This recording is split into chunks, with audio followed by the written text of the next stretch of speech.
us in the pledge, and I get through. Thank you. Let us pray.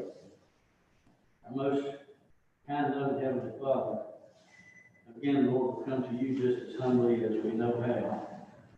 Thanking you for this day, even though it's a gloomy, rainy day, it's another day of life that you bless us with. We're able to go about our business, go about the business of the town of North Wilkesboro and the citizens of North Wilkesboro. Please be with us as we go through this meeting. May we make all of our decisions in a manner that will be pleasing to you and to our citizenry, to each other. And I ask all this in Christ Jesus' holy name. Amen. Pledge allegiance to the flag of the United States of America, and to the republic for which it stands, one nation, under God, indivisible, with liberty and justice for all. Thank you. Please be seated. And we will proceed with the agenda. All right. Yes. Additions, deletions. So there's not an additional item, but there's an additional attachment to consider in item E. Now I say to pass that around now. An additional budget amendment to consider, and I'll explain more when we get. We'll get to it. Yes, sir. So, the next item is the approval of the agenda as it's stated. Need a motion for that, please. Mayor, I make a motion we approve the agenda as stated. Thank you, Debbie. Need a second, I'll please. second that, Mayor. Thank you, Angela. Have a motion and a second. Any questions or discussion? Okay. There being none, all those in favor signify by stating aye. Aye. Opposed, like sign, none opposed, motion is carried. Thank you. Okay, that moves us into action items. Wilson? Yes, sir. So the first action item is, I'd ask the board to consider consider a date for our FY 21-22 budget workshop. Notice that I said date singular. I did that on purpose. Last year, because we had a number of heavy things to discuss, the budget workshop took 2 days. But this year, I think we can do it in one. So we might even do it from 10 to 5, and maybe get done around 4. Our agenda is not quite as big as it was last year. So if the board could identify a date here over the next few weeks that works for everyone, for us to gather and hold our budget workshop, I'd appreciate it. I'll just add one more note. Connie is actually in the school government class on 3/31, 4/6, and 4/14, so she won't be available those days. But all of the dates over the next few weeks are available. If I could make one request, it would be that we, at all possible, hold it the week of the 12th, just to give staff a little extra time to work on our agendas. The sooner you can let us know, the actual time is better. 12 works for me, definitely. Me too. The 12 would work for me too. The day of the 12th or the week of the 12th? What's the day? Well, I would say Thursday, Friday would probably be the best. First thing I have for me is Fridays. Thursday's bad for me. That's good. Okay, we could do it on Tuesday. Can you do it on the 16th, Friday? Do somebody on the That is 16th? not the best day. Okay, gotcha. All right. Tuesday the 15th? I can do Tuesday. After 2. Tuesday is good. Okay. And you were, okay? Thursday's good. All right. Tuesday. So that's the 13th. April 13th. All right, and we'll try to do it here or in the student center next door. So we'll have it in person. And we'll start at 10 a.m. if that works for everyone. Yeah, thank you. If you pencil in until 5, but it might not be that long. You said begin at 10 a.m. 10. What time? TNA. 10? Yes, sir. All right, Mayor, we have just to make that official, we have a motion to set a special meeting for April 13th, Tuesday, 2023. Need a motion for that, please? Make a motion and set April 13th, Tuesday, from 10 a.m. to approximately 5 p.m. for our registration. Thank you, Debbie. You second, please. Yeah, Bert, thank you. Anybody else have anything, question or anything? To us on that, if not, all those in favor, signify by saying aye. Aye. Opposed, like sign, and opposed, motion carries. Thank you. Okay, All right, next up, zoning request 341 Fair Plains Road. A small change in this one as well. There's been some new information that's bubbled up on this. And so we won't ask for you to call for a public hearing tonight, but we still want to make a presentation on the zoning request itself. So I'm going to throw it there to make that presentation. Let me get the agenda pulled up.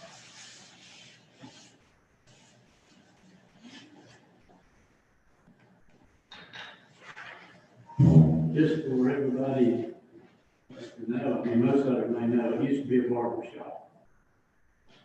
Right there by the Ford dealership. No. No, it's out in the- Now, oh, fire plant. Oh, it's up there. I was first saying, oh, that was the first part. It's set there for quite a while. Barbershop, okay. Thank you. Okay, good evening, everyone. Good evening.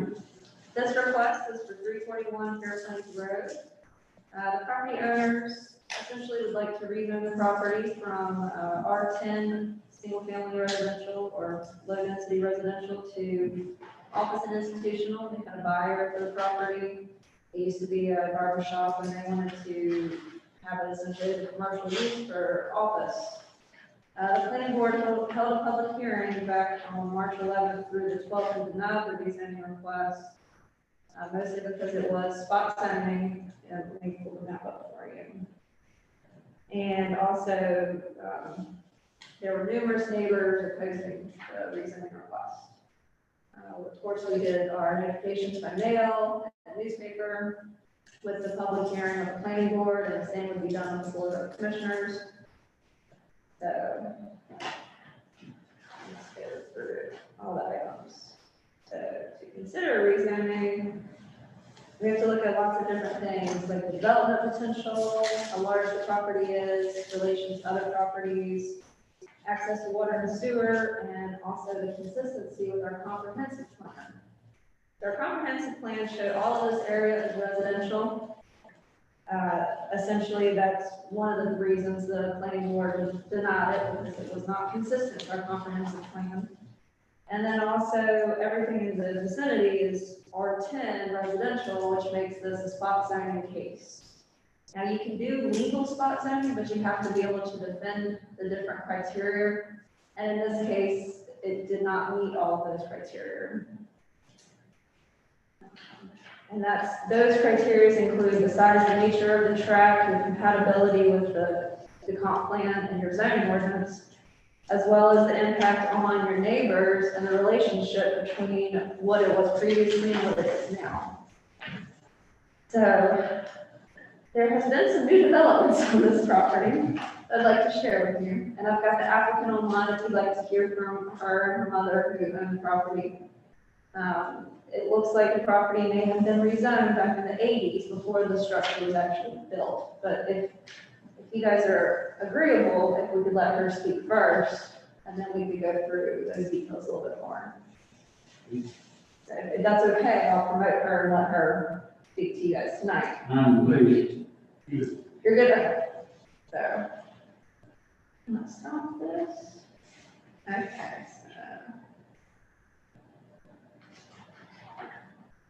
Okay, so she's gonna come back online. Ms. Cook, can you hear us? Yes. Can you hear me? So go ahead and you wanted to present some history on the property? Yes. Are you able to hear me okay?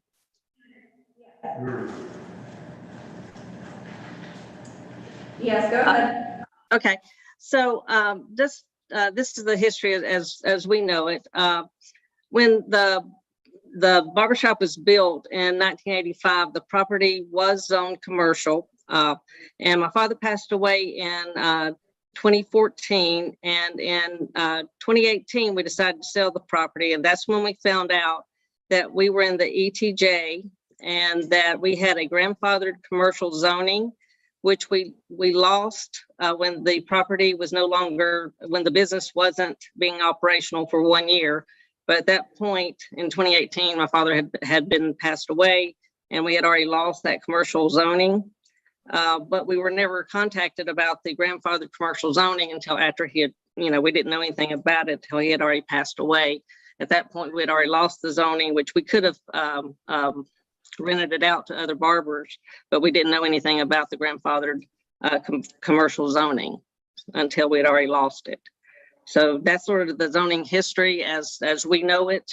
We just want to make you guys aware of the history as we know it. Does anybody have questions for her?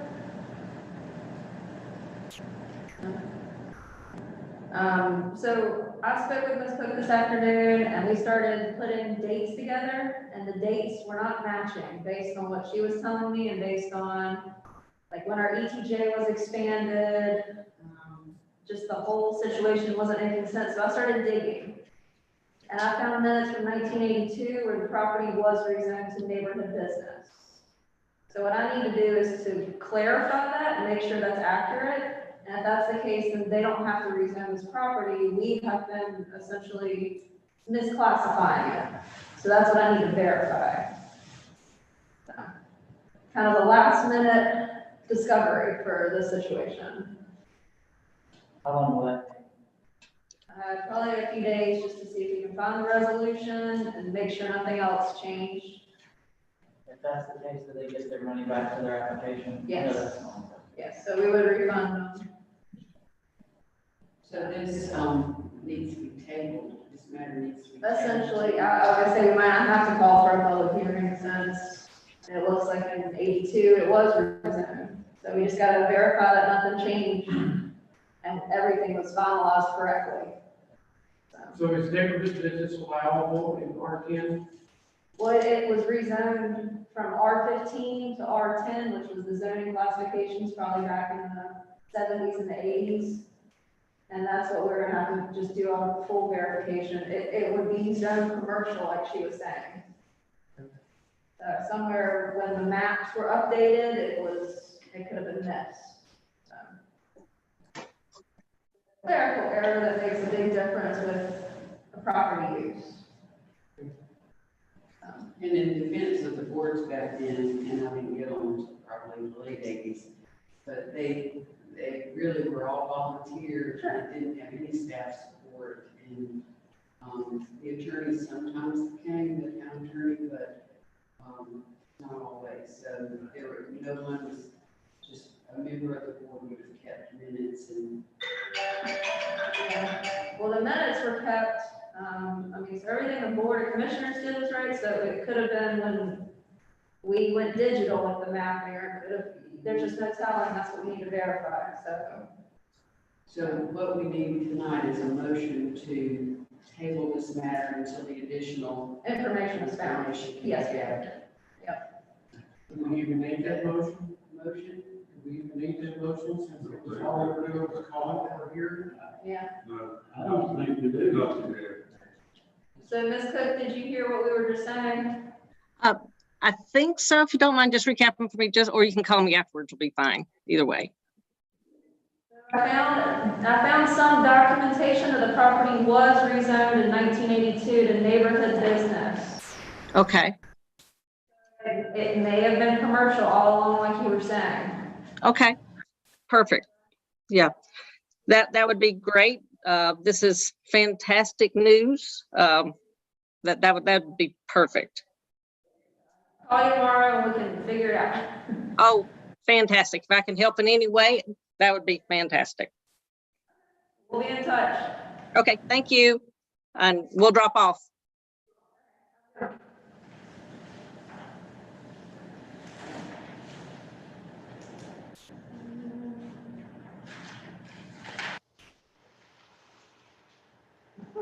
That's all I have for that one. Okay.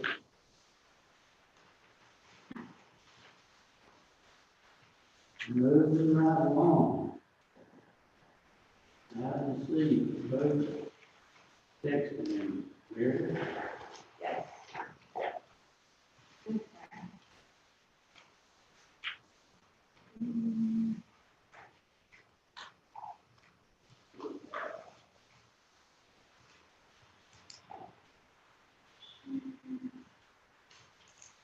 Okay, so everyone's got that in front of them. I guess we have two proposed text amendments for tonight that are, they were submitted by applicants. So this is not 160D, this is applicants submitting for a text amendment. So the first one is called the cluster development small. This is essentially a new zoning use where you can have multiple houses or duplexes all on one property. If we go to what the planning board has stated, they did not recommend approval at this time.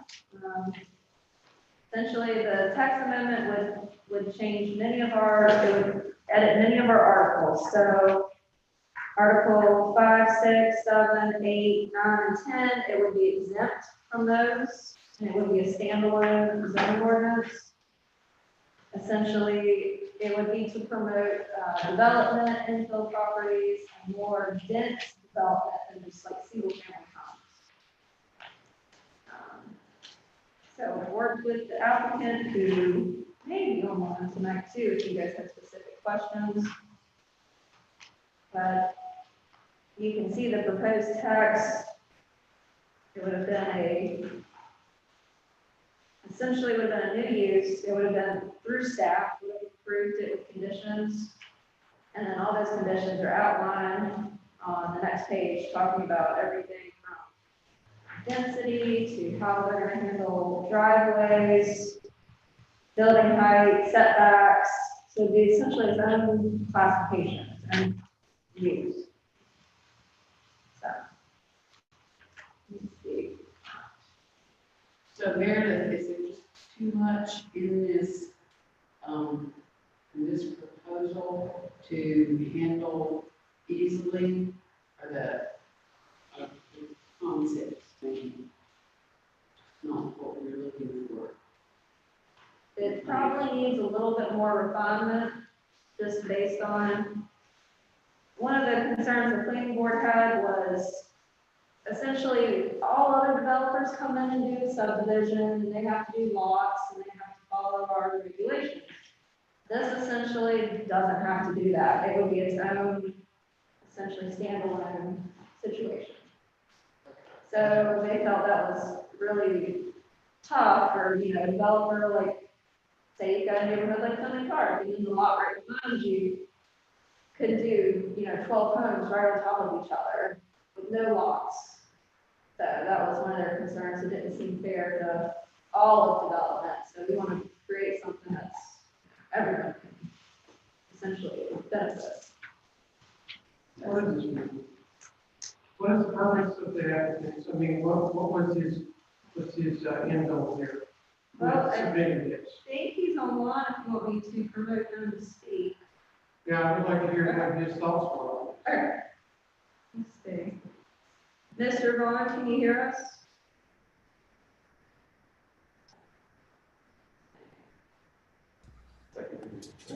Hello.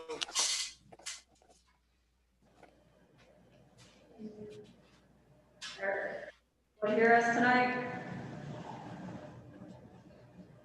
I think I'm on. I unmuted.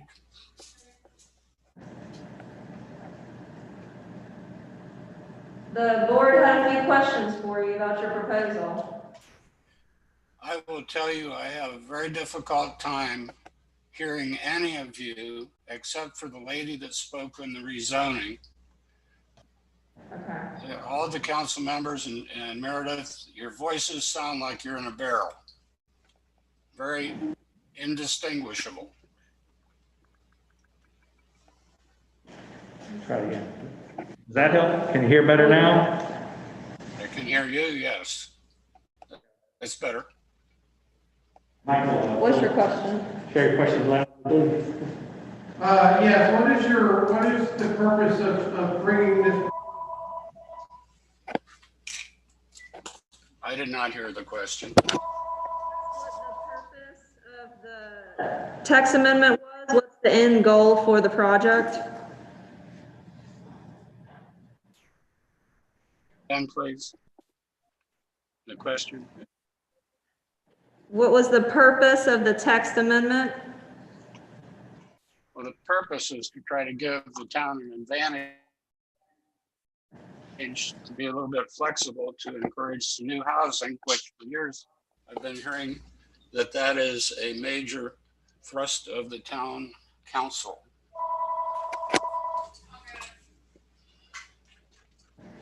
So the purpose is to try to recognize that this text could be inserted in existing zone categories. I had proposed 3 and Meredith added the multifamily. And it doesn't change the zoning district or property that is already zoned.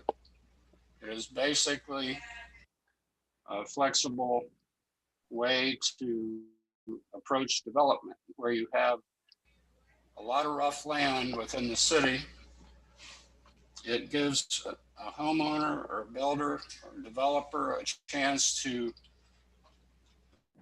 get some housing on a property that if you applied your current zoning and setbacks and other regulations, the builder would probably either get involved in a very expensive project where he was trying to grade steep land, or he'd just go away and not try to develop. I gave 4 examples, which are on the screen. One of them, it has a circled area there within the lot that shows the best developable property. And the idea is that you cluster the housing so that you can, A, the builder doesn't have to rip into all the property, and B, he gets some density, some use out of the property. In this case, let's say it's an R20 zone, so he could get 2 units on the entire property.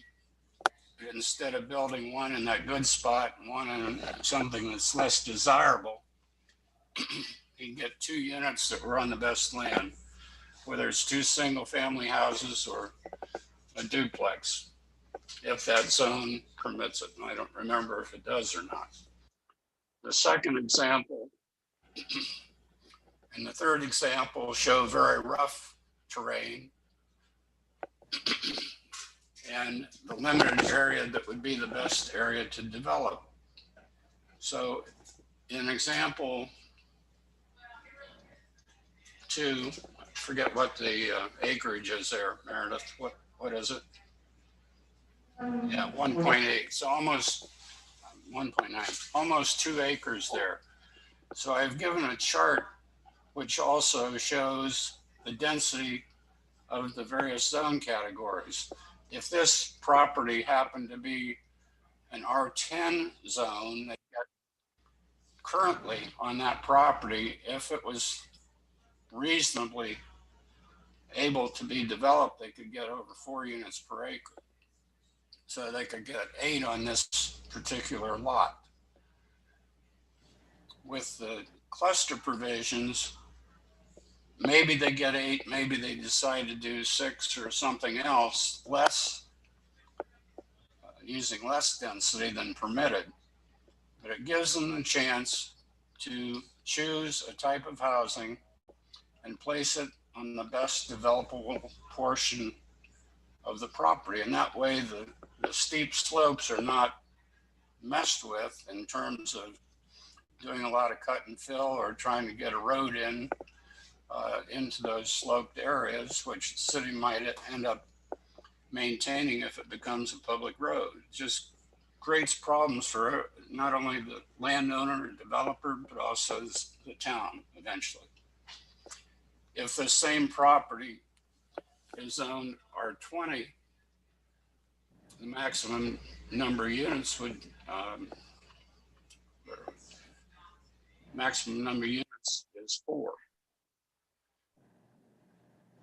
And then when you're in R6, that's where you're picking up density. And in this case, it's 7.2 units per acre. So here you're looking at a maximum of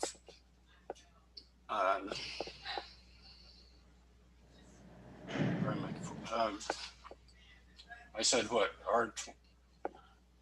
R6, you're looking at a maximum of 14 units. From a practical manner, the only way to get that would be to build apartment units. And the idea of this text amendment is it is site specific, recognizing that every site has its own characteristics of slope, location, accessibility, tree cover, and zoning. So it is a specific plan that gets submitted for review, and clustering gives the opportunity to get some value out of the property without ripping the whole thing up. And you may never get the density shown. Like in R6, it says 14, but the text is suggesting and requiring that a maximum could only be 12 units. So when you get down into the example number 4, you're looking at a potential of 54 units the way if it were zoned in that R6 category. 54 units could be put in there if the zoning was right, if it was a multifamily zone. But if they use the small cluster provision, they'd be only able to build 12 units. And that 12 units might be enough to maximize the use of the property and give a return for a builder. But I can't tell you how it's going to work exactly because each property is going to be different. And it's like a technical review of a site plan, and it has to make sense. In some places, the application may not work because the best location of development is adjacent to something that's non-compatible. And in that case, it gets turned down. The idea here is a developer can come and present to Meredith or whoever your planning director is in the future, a proposal, a concept plan to see how this would work. And if it can work and it makes sense, then they go to the next step of approvals. I think there's a fail-safe method here of adopting this category or this text amendment. If you find after 1 or 2 or 3 that it's not the kind of project application that you feel is working for the town, okay, get rid of it. But at least do it as an incentive to see if anybody wants to demonstrate how this thing can work and get a project built within the confines of this text. I'm open to questions.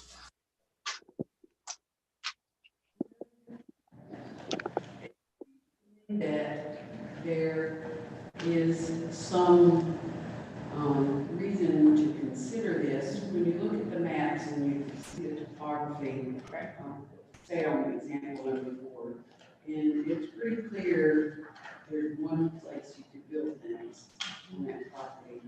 And we've always I'm going back to when we adopted watershed rules back on years ago. And cluster development was a term that was used often then because you could cluster together and preserve more green space and get credit for green space. And so to me, this seems something like what we do for watershed. We have a cluster provision in our subdivision ordinance.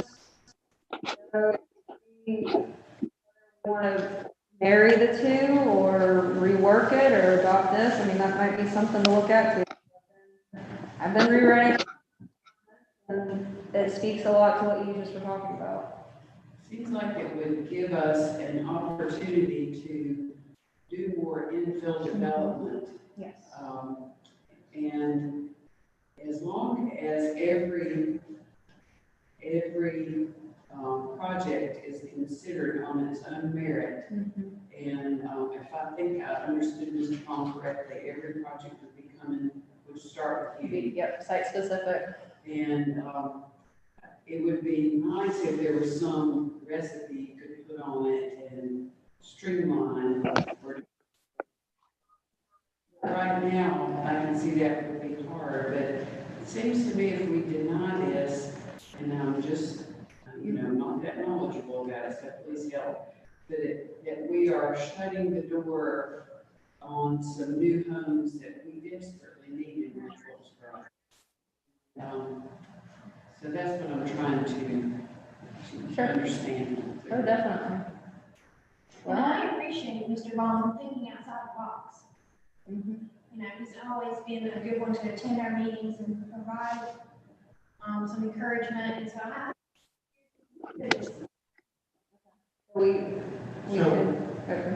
But now, Mayor, is there not the potential for abuse? Because just like you said, if we instill this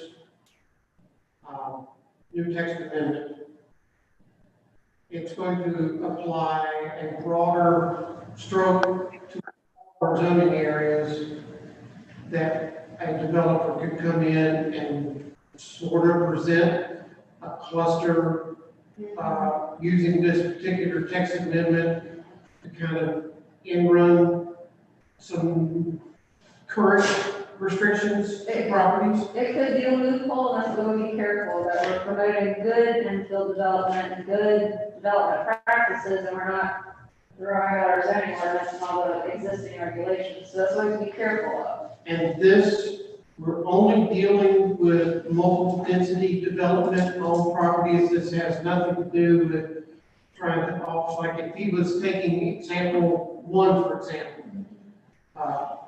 he's talking about multi-family or multi-density development of that property, not single. So you're not changing any of the original setbacks for single family or single use development. So it's allowed, let me pull it, it's allowed in all our residential zoning districts. So if you look at the chart, you can see we've got two cluster subdivisions. We've got cluster subdivision small, which is what he's proposing, and we have a cluster subdivision, which is more popular in the watershed and also for other types of tight development. So it might be worth looking at the two and figuring out what's the best option, because cluster subdivision, as what we have on the books today, is a conditional use permit, and it's only allowed in, R20, R10, R6. So I don't know if it'd be worth looking at the two and seeing if, there's a way to come together even. So we're not being redundant or contradicting ourselves with these. So this would all be permitted by use if we adopt this text amendment in those particular zoning districts, correct? Yes, the staff would review this. And we could run it through our technical review committee. Okay, because that was my last question is who and how would these decisions be overseen? And because the thing that concerns me is that if we make this change and allow this to happen, is that surrounding, since you are talking about residential areas, residentially zoned areas, is that surrounding neighbors could have some real concerns for this type of development, because what you're doing is you're changing the setbacks, impervious surfaces, landscaping, right way.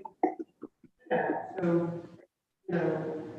there needs to be some provisions, in my thoughts, that the surrounding, if we're gonna make these changes, that the surrounding, that we get surrounding input, because, just because a lot is incompatible with certain types of normal development, yes, there could be a use permit, but it also needs to be in harmony with the neighborhood and area that it's in. That's just my concerns that I have with these kinds of changes, allowing, because this is bold. I mean, this is a lot of changes, and it's a lot of variances that, basically would kind of be set aside. And so is there a way to also, if you did this, would there be a way to have public, ability for a public, let's say, example 4 is a choice, and he brings that to you, and you see that the things that he wants to do is doable based on that property.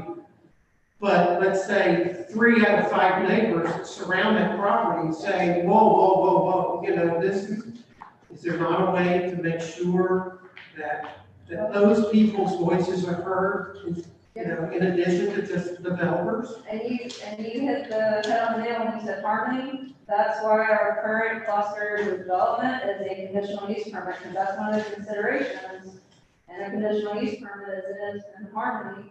Will it affect the adjacent property owners? What's the impact? So, I mean, you could have it as a conditional use permit. Well, that's the reason why I asked you if it was permitted by right if we adopt this text amendment, because permitted by right, it doesn't come before anything except you. Right. You give it the rubber stamp and off we go. That's my concern. Sure, and I think originally he had it as the planning board, but that's not the right avenue, because the planning board reviews full subdivisions, rezonings, and other legislative matters. This is so site specific, we're not rezoning it. Maybe it needs to be, like you're saying, a different restriction from board overseeing it. Those are my thoughts. Those are good points. I think they are good points, and this to me is the seminars I've gone to regarding housing in recent years in North Carolina. It is common. I heard one developer, and he lives in Charlotte, but he works in smaller towns all over the state. And he said that the day of quarter-acre lots is over with, that we are going to smaller lots. And in this community, we're used to large lots. And but the fact of getting the infrastructure to people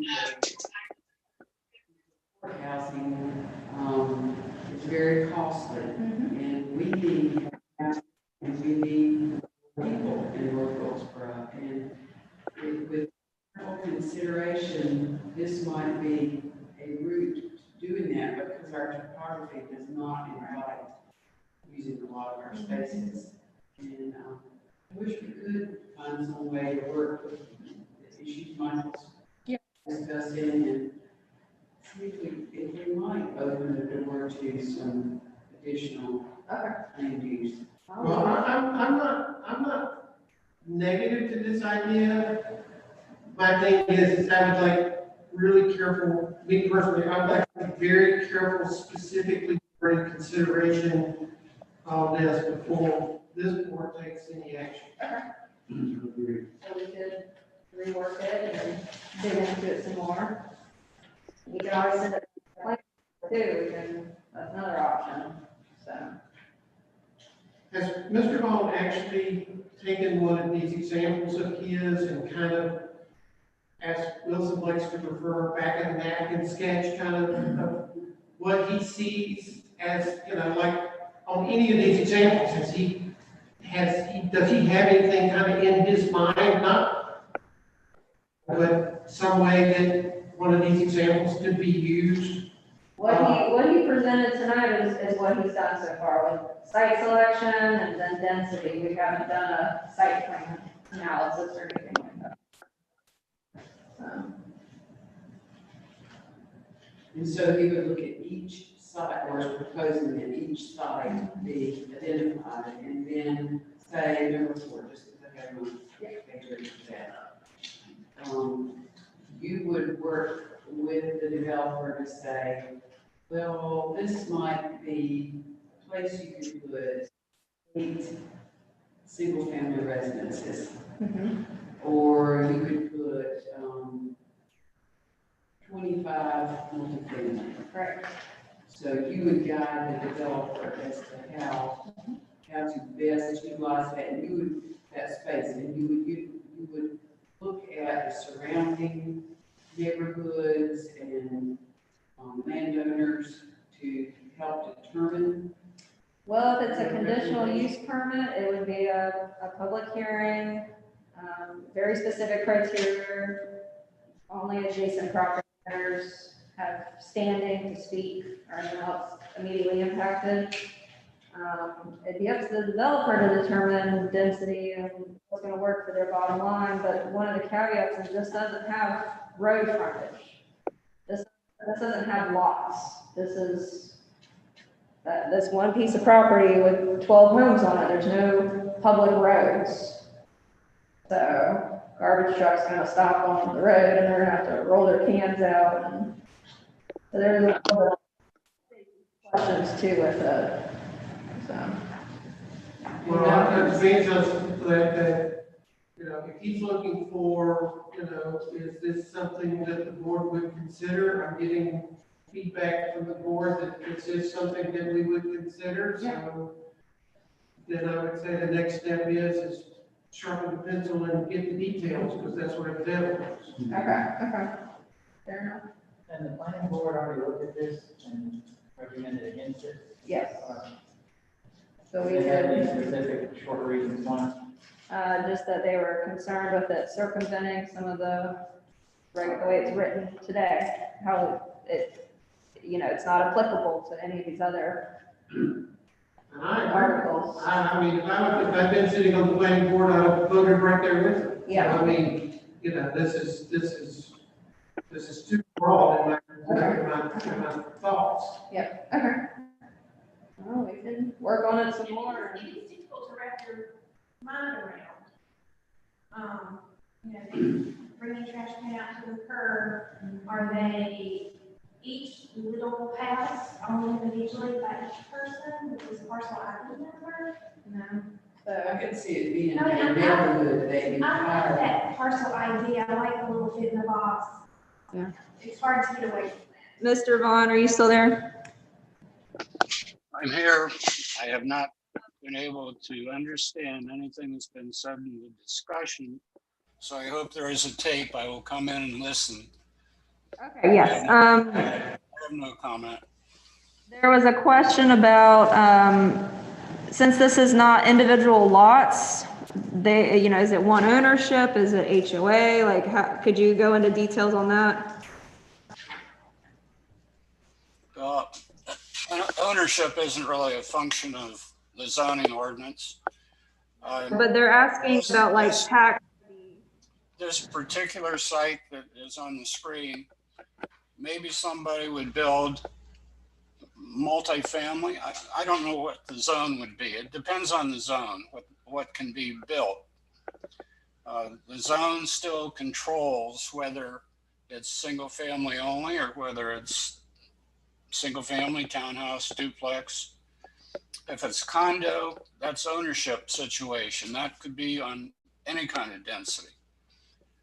In this case, a developer could build, if the property was zoned correctly, a small apartment building, for example, or 2 apartment buildings, limited to 12 units. Or it could be a rental project owned by the landowner or the builder, developer, whoever the entity is that is making the application. And it could be leased single-family homes, duplexes, townhomes, whatever, limited to 12 units and managed by the ownership of the property or managed by a professional property manager. Does that answer the question? If it's not what is this issue here, it's use of the property strictly. Right, Whether it's, because we have apartment complexes all over this county that are owned by a management group or a property owner that, and it's rental. So, the fact that, I'm not. Yeah, we can't regulate. Ownership has nothing to do with this. This is strictly, I understand what he's trying to do. Like, for example 4, he built 12 units on it, and it's owned by XYZ, properties. Those 12 units would generate 12 units of income per month. But it's, how is it 12 units being given the ability to build on that piece of property that's kind of outside the normal scope is going to affect the surrounding area. Right. I think the planning board was concerned with single family, like how that was going to work with having 12 homes. Are there going to be rentals? Is there going to be a management company? And we don't regulate ownership, but they were just kind of like, well, who's going to mow the yard? What happens if this happens and that happens? So that was one of the questions they had too. So that's where I stand. Okay. So if I can try to summarize what I've heard from the village board is to go back to the negotiating table, see if we can take concerns that the planning board has expressed and negotiate with the petitioners to see if there are adjustments we can make to this proposal that would, while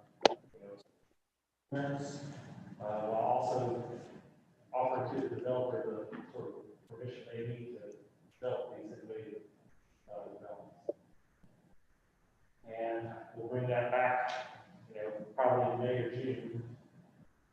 Would we have to go to the planning board again if we adjusted it? I would say the board of commissioners can make edits, or you can say, let's rework it and go back. So it's kind of up to the will of you guys. Tom said this was to try to make it have more situations where voters could more easily do different kinds of housing. So is there another way or process? Because I agree, I think we need to be doing that. But do you have any recommendations of the planning board on ideas on how to do that? Is this the way we do that? Or are there 1,000 other ways? I mean, what's the best way to go about it? Because when I read this, it seemed a bit confusing, and I had some concerns, but I'm also not the most qualified to speak on it. I mean, this was new to me because I'm used to seeing subdivisions with roads and lots, and like you were saying, everything fits and tax ID numbers for everybody. And this is a new way of building. This is a new way of thinking. So that's something we have to look at. It doesn't fit what we have today.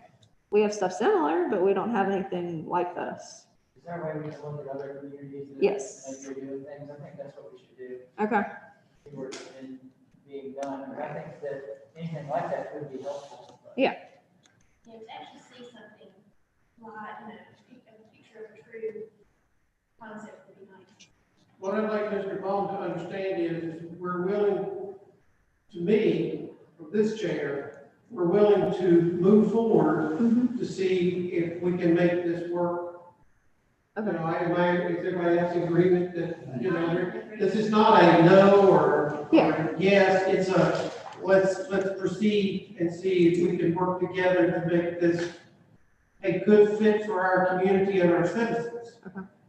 What I would like to see is if you or planning board, whoever, can come to us with, maybe this is the way, but maybe there's other creative ways that this isn't the way.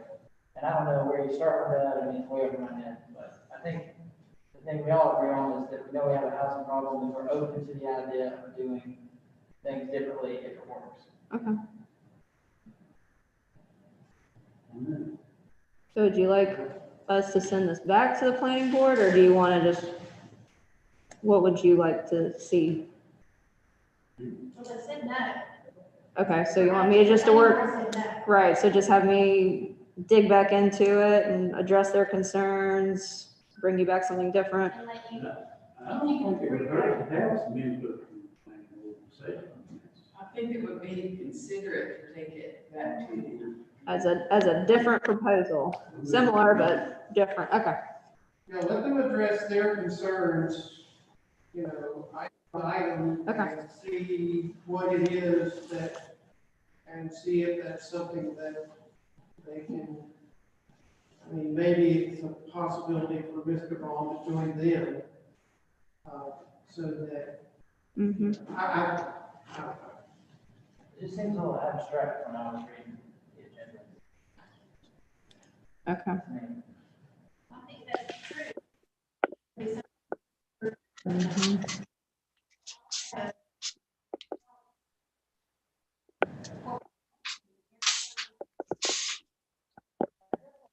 I'm not expressing myself well. We don't have to invent some way of having more creative housing. I'm sure there's other people that have already done it. Oh, yeah. We didn't find those. Okay. And maybe that's what he's done. Maybe this is something he's seen somewhere else. Well, and, I'm concerned about our single family homes. Yeah. We, I feel like in some way we have lost single family landlords to not being taken care of, to sitting empty. And how, we probably discussed today. Okay. All right. Any other questions? I really appreciate him bringing it to the table. I mean, it's something we should probably already be thinking about. Okay. There's a way to kind of do that. I appreciate it. Okay, Mr. Vaughn, the board would like us to go back through the text amendment, change some details, and go address some of the concerns the planning board had and go back to the planning board. I don't make it known, I feel like we're supportive. Yes, the board, yes. The board is supportive of your concept. They just feel like it needs some work.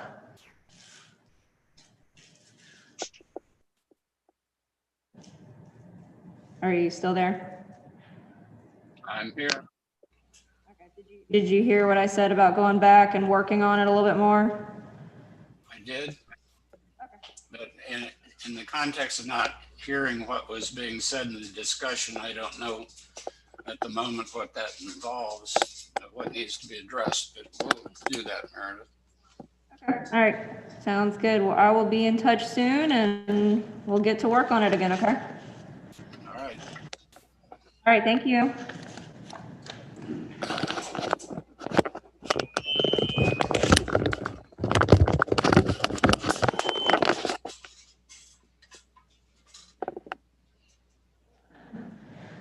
Okay, there All right.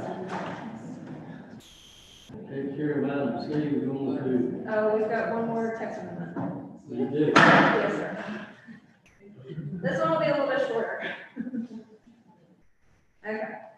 Oh, yeah. Okay, so the next, text amendment, I don't believe she's online with us tonight. This is Valerie, she owns Bliss Salon on 10th Street.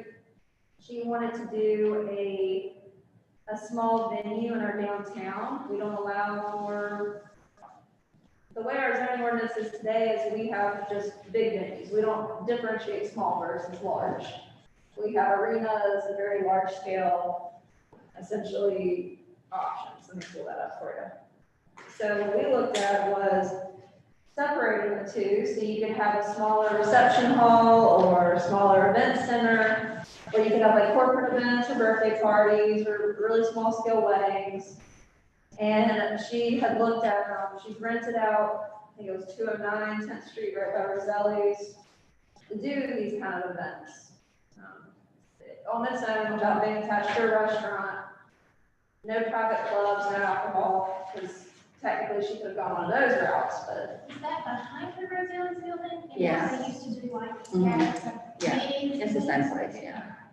And so I think the previous restaurant had some events and it was all, part of the restaurant. This would be a standalone item essentially, so. So essentially, we broke out the text for the zoning ordinance, created it as a new use. And it would be permitted in all our commercial districts by right. And essentially, it would allow for those smaller events. We're not gonna put a cap on it, because that's what fire code does, they would cap the size of the building. But that would allow for a little bit more flexibility with our zoning ordinance for having a different type of business use or event use. So the new thing is that reception hall event venue. Yes, sir. What would it have been under before that? We had the one above it where it's assembly halls, coliseum, armories, ballrooms, reception, it lumped them all together, and it was only allowed in, our office and institutional, general business, and highway business. So this allows it to also go, to make it smaller, allows it for downtown zoning district. Doesn't this include bedroom hall as well, or is that already? That's actually zoned, I think, like residential, Oh, so. well, it sounds like they party if you wanted to come on this, so. Yeah, so, yeah, I mean, I think for a town our size, it makes sense to have something smaller because. right. we I don't think have a there's, big- I've had 2 other people approach me about this, so I think it's something that people are looking at doing, you know, we don't want these huge events anymore, we want things a little more smaller and controllable and more personal and a little safer too, so. Times have changed. So, do we need to make a motion for public hearing on this? Yes, if you would like to. And note that, we can't hold it at the next meeting because that's too soon.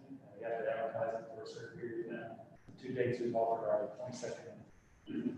Our next work session is the second of next grade. Yes, and the planning board did approve this text amendment.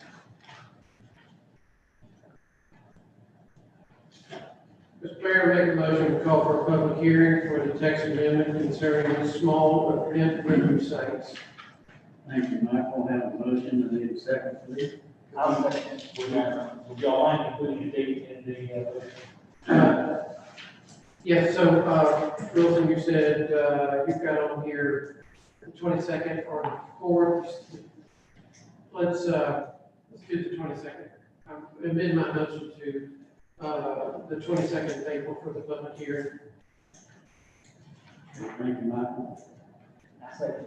Okay, have a motion and a second. Any other discussion or comments? Hearing none, all those in favor, signify by saying aye. Aye. Those like sign, none opposed, motion carries. Thank you very much. Okay, Meredith, does that get you wrapped up? For now. For now? Are you coming back later? Yep. Yeah, you sure are. Okay. Wilson? all right, so the next few items are just previews of some consent items. While our rules of procedure are, sort of in limbo for now, I just thought it would be best to read these consent items for you, just for a quick review before you're asked to approve them. The first one is the donation of a surplus generator.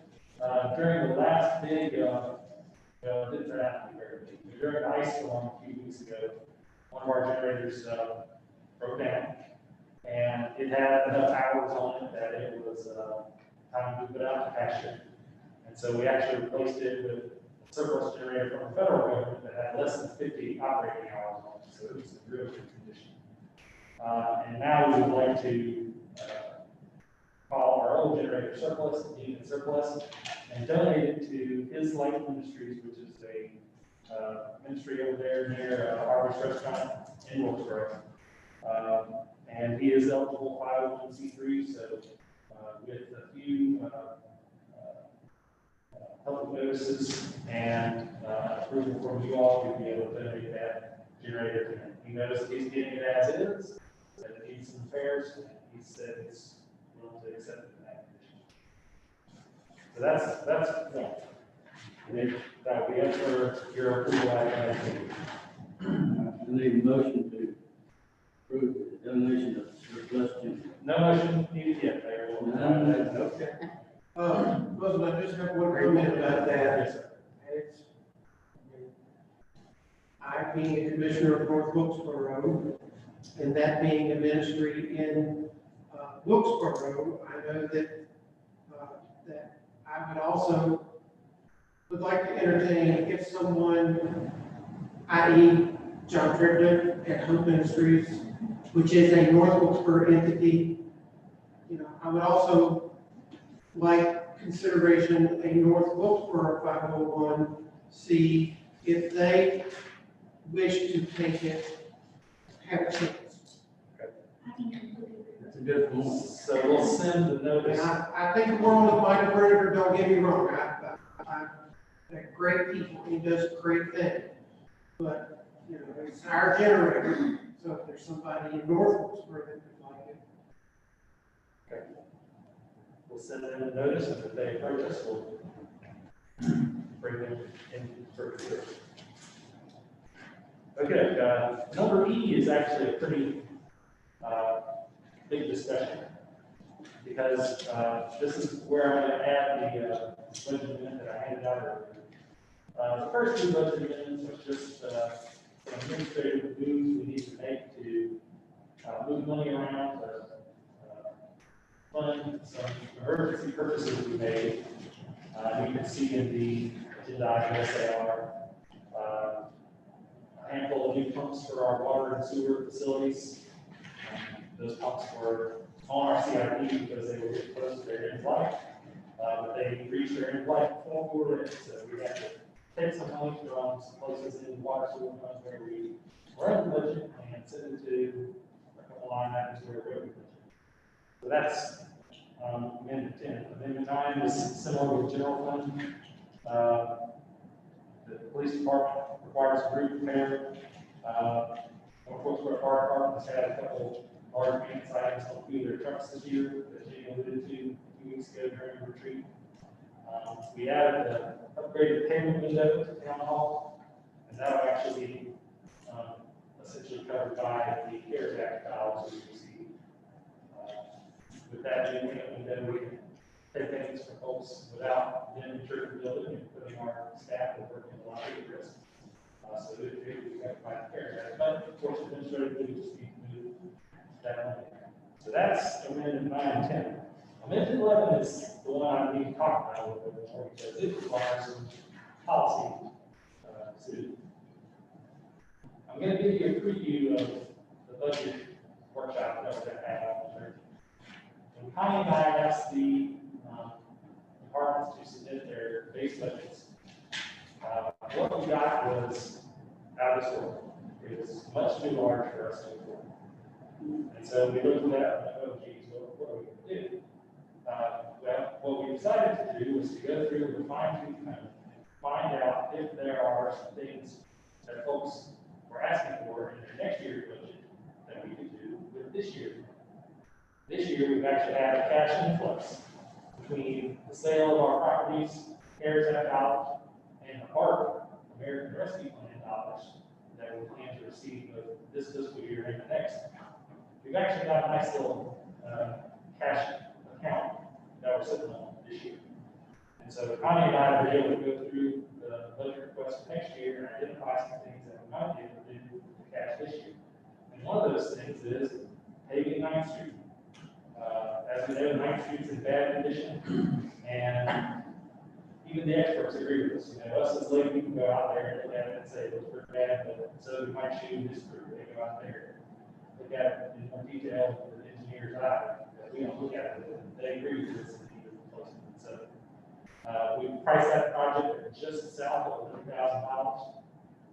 We're going to get a few more quotes and see, confirm that and make sure that's an accurate estimate for that project. One of the things that I'm proposing is to take our power bill allocation for this year. And remember, power bill are dollars from the state that are designated for transportation infrastructure projects. And appropriate those in this year's budget to go ahead and pay that road. Our strategy for the last few years has been to not spend all our power bill dollars, to spend some of them on basic maintenance, patching, and so forth. But then if we have to go, which we have, bank that and save it up for a big project. We'll still do that. We'll still have some we can bank if we appropriate this money. But my recommendation for you all here tonight and in the coming weeks is to let us appropriate this year's money, pay that road. We'll take that out of next year's budget, and that'll be one of the things that makes next year's budget more manageable for us. And the budget amendment that I handed out would be to move that money from the household fund into the operating fund. So that's the summary of the three budget amendments. That's an exciting idea.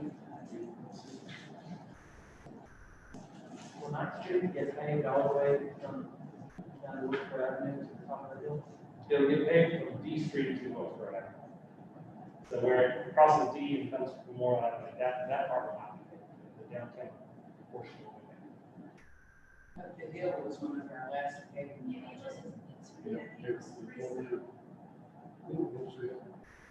Going up Woodford Street was one of our last paving projects. Maybe we can see the cobblestone underneath the asphalt. Oh, there's cobblestone. It's gorgeous, but nobody agreed with me, we should continue to try.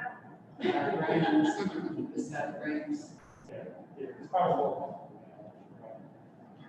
So anyway, I present that to you as a recommendation, but also to say that when we get to our budget workshops, there's going to be a few more things on this.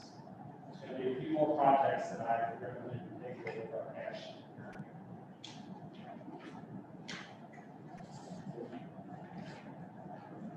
Okay, and then finally, the last one is to accept the elevated storage tank funding offer. Just when you think we're done with this, the state comes out with another sort of red tape, getting back up. And I'm hoping this will be the last one before we finally sign the contract.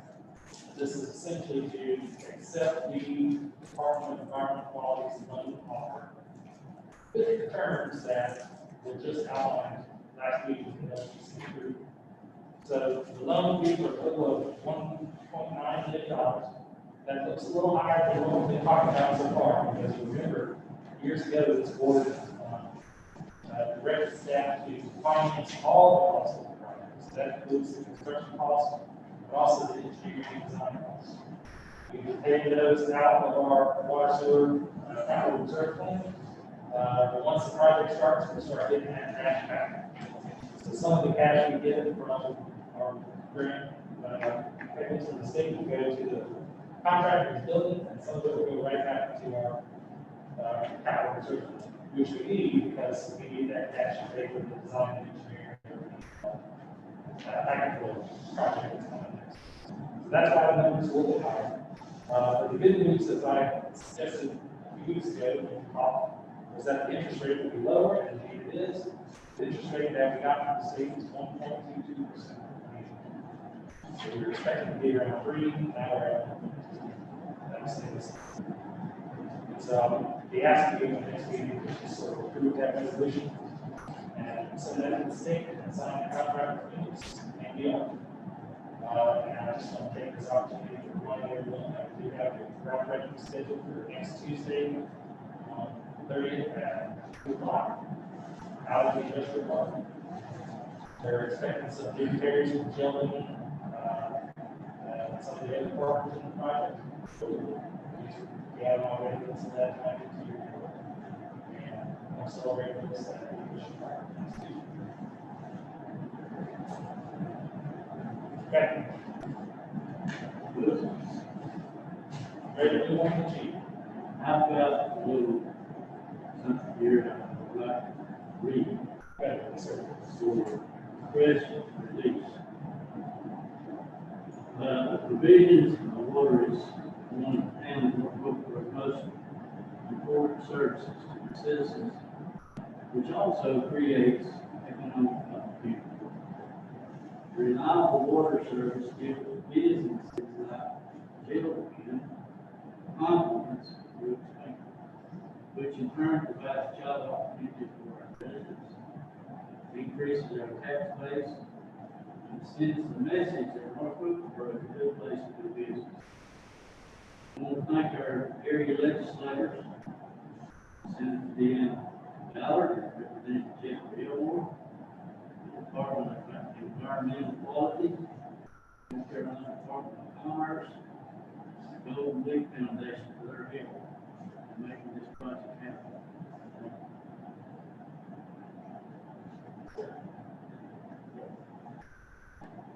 Move on to item G. All right, so, Crystal, what day would be with us during the retreat, so we won't give her an opportunity to share needs. Okay, well, thanks for having me this evening. I'm sorry I wasn't able to be here on the 5th with everybody. I don't have that many requests, but I did apply for and receive a design proposal for an alleyway project. I got that design packet from UNCG, the students that have helped us before, and that's through our affiliation with Main Street. So the alleyway in question is at 915 Main Street. That's the Park Place alley. It connects the large public lot right behind Rogers Place and that little group of buildings with Main Street. I don't think that alleyway probably has been improved or worked on maybe since the 80s. It looks like maybe that's when a big project took place, or maybe I think probably when that building was torn down that burned and then it was fixed up. So the design calls for opening that space up as far as brightening it up, trimming some of the limbs on the trees, taking some of that ground cover out, and putting pavers, a lighter colored paver through that alleyway, adding some seating, like little cafe tables that you can move around, some benches, some tree benches around the 3 trees that are in there, so it will go all the way around. So I'm asking for funds to do that project. The big expense, and I can send that design packet out, is actually on the facade of that building where the windows have been stuccoed up. The design calls for removing that and actually putting windows in that facade. And then windows around the opening, kind of like a storefront window. So it's glass, like in a rectangle shape. And so that would be the big expense. And I was waiting to get a quote from Window World for that, and I just got it actually earlier this week. So I'm asking for about $16,000 to do that improvement plan. We probably will have to involve engineer, because we'd be taking material out of that building. So somebody needs to look at it and say, yes, we can. We may not be able to do that. And of course, that would cut the price over half if we wanted to put that glass in there. This does not include the expense of the engineer. I'm not sure. I hadn't gotten that far along in the project. It ties in really well with our push to encourage people to use the public lots, because by brightening that area up, also it calls to install some additional lighting there, some sconce lighting. It does have a couple of lights, those kind of like really like harsh kind of lights there, but we can change those out and put in some market lights, the little string lights, to add additional lighting. But it may help to encourage more people to use that alleyway when they park down in the public lot, not just to pass through to get, to shopping or dining or business there, but even just to congregate at those little tables. And I was in Winston last weekend at Bailey Park. It's an area downtown where it was some kind of old mill or tobacco business. And they've kind of done something similar to that's a huge area, it's much bigger than this. But there were people there that were having birthday parties just because it was a big open space that had little tables and picnic benches around it, gave them somewhere. They probably live downtown, like in the city, and don't have, a lot of room in their place. And there were 3 birthday parties out there. It just would be a nice place. We don't have a ton of green space downtown that's really usable. And so this would just kind of add to that and give us another place to maybe have small events, or just let people, if they eat at Rogers or at Roselli's, they could take their food over to this little kind of parklet area and eat. Do you have questions about that one? Is that where the wall is that has the line? Yep. Is that still there? That's still there, and they actually, this proposal suggested we paint that, but, first of all, that's kind of expensive. Those walls have some issues too with brick, and they are not, we don't own that property on either side. So we don't own those buildings, those exterior walls that have paint, they have two different owners. So Dell and I just didn't think that it would be worth it really to paint. So we would leave that in there. It is, and it's cool too. I mean, I don't think I would, try to touch it up, yeah. Again, there's issues with the brick. I mean, so they might get into something that, by touching it and messing with it.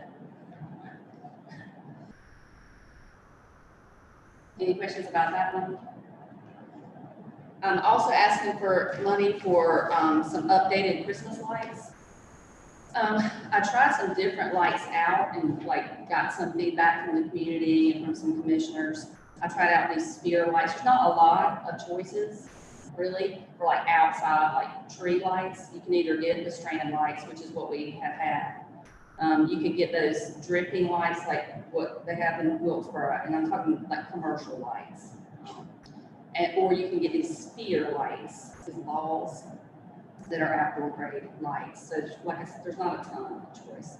A lot of people did like the globe lights. As far as installing those, it was really simple, and I asked the guys and I watched them install them. It didn't take long because each hangs up by itself. You don't have to you have to use a ladder or a cherry picker. The ladder actually worked better, and get up there. But there's 3 or 4 per tree because they're pretty big. There's either 7, 10, or 12-inch globes. So they're pretty large, and they're LEDs. So they do put off a lot of light. So I'm asking for money, and I hadn't settled on those. I did have some suggestions about the skylines that hang between buildings.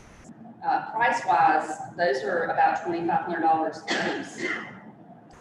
These globes, if I got them for all the 20 trees on Main Street, would be about $5,000. And I have to get cords, new extension cords. But the skylines are really nice. The only thing about the skylines is you have to have the permission of the building owner to install hardware so that we can hang the skylines up. And then you're getting into drilling into somebody's brick on a 120-year-old building that maybe they hadn't kept up as well. So, but that's something I'm gonna do more research on. But I think just the amount I'm asking for, if we do the skylines, we could do 1 or 2 a year until we got maybe 3 or 4. So we definitely would want it on 10th Street and Main Street where our retailers are the majority of our retailers. So you can get any color, pretty much. I like the universal color. It's a cool white. So they have blue, green, red. They have cool white. They have warm white. So there's a lot of colors. And they were, if you saw them hanging up, you could kind of see. Most people like that. I got feedback on the green. I think maybe it almost looked like leaves in a tree and maybe that's why they liked it. The blue actually didn't look as good on the tree as it did inside. The red looked good. The cool white, that's a lot of cool white. That's what we have now. Yeah, it's called cool. I mean, that's just the color, that LED color white. It's either cool or warm, and that's cool. But there's options. You can even get multicolored ball. It's got all the colors of the Christmas tree light. So I'm asking for money for that. And then I'm asking for a little bit of money, additional funds to expand the facade grant footprint, since we've just passed the non-residential building ordinance, just to help encourage people and to kind of, give them a positive if they're getting a negative, with maybe they've got a letter that they need to make some kind of improvement or fix something that's unsafe, that we would have some extra funds to help do that. So I'm asking for additional money for that. And that's it. The rest of my stuff is I can make work. Crystal, I wanted to thank you after getting the little video. You can see, their buildings, without somebody like you following through that program, I believe every year since we got into the Main Street program, we have a champion. And it would be easy to let things like that just sort of fall by the wayside, especially during this past year. And I really appreciate that you and the board of the county partnership have kept that moving along, because I think that is so important for people at time and money and rental projects to get that pathway. And they spent a lot of money and they actually got plus 5 grant from us to help. And then they ended up buying another building after they did that project. So. And I just like to say, Debbie, I appreciate it too. They want to pull up. It is.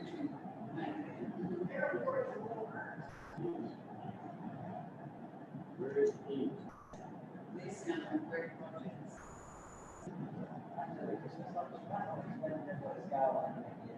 Okay, the Skyline is, if you've been to Boone, they have them, it hangs across the street, it kind of drapes, you can get it, it's green, like greenery, and it has red lights, some of them have greens, they make them too, they're just LED lights, like on a white frame, kind of like the angels, that like drape across the street, they're 40 feet long, and then they just connect, you connect the wire to 2 buildings by hook, and then you hang the Skyline across, and they are lit. So, you know, they have that source for power too. What? January discount. Oh, yeah, and Andrew's done some research on this too. There's if you wait till January, those decorations are discounted 33%. So maybe we put it in the budget, they may not be up this Christmas season, but we could purchase them at a discount in January. And we could potentially buy one and then buy another. We could kind of spread it out. Be nice to have some premiere show. Mm-hmm. We are definitely behind. Yeah. Yeah. What was it also just balls on the trees? So they vary depending on what color the light is, but they're anywhere, it would be anywhere from 2,800 to 3,500 for the whole, for Main Street, for all trees on Main Street. I think that was cool, and I spoke to her about this a little bit already, in the catalog. With those balls that you had out, this is not opinion, it's just an idea, but I like the color, the multicolors, because over in Wilkesboro, they have beautiful lights, and it's all white, and it's being nice contrast, and I think something to look at it, that's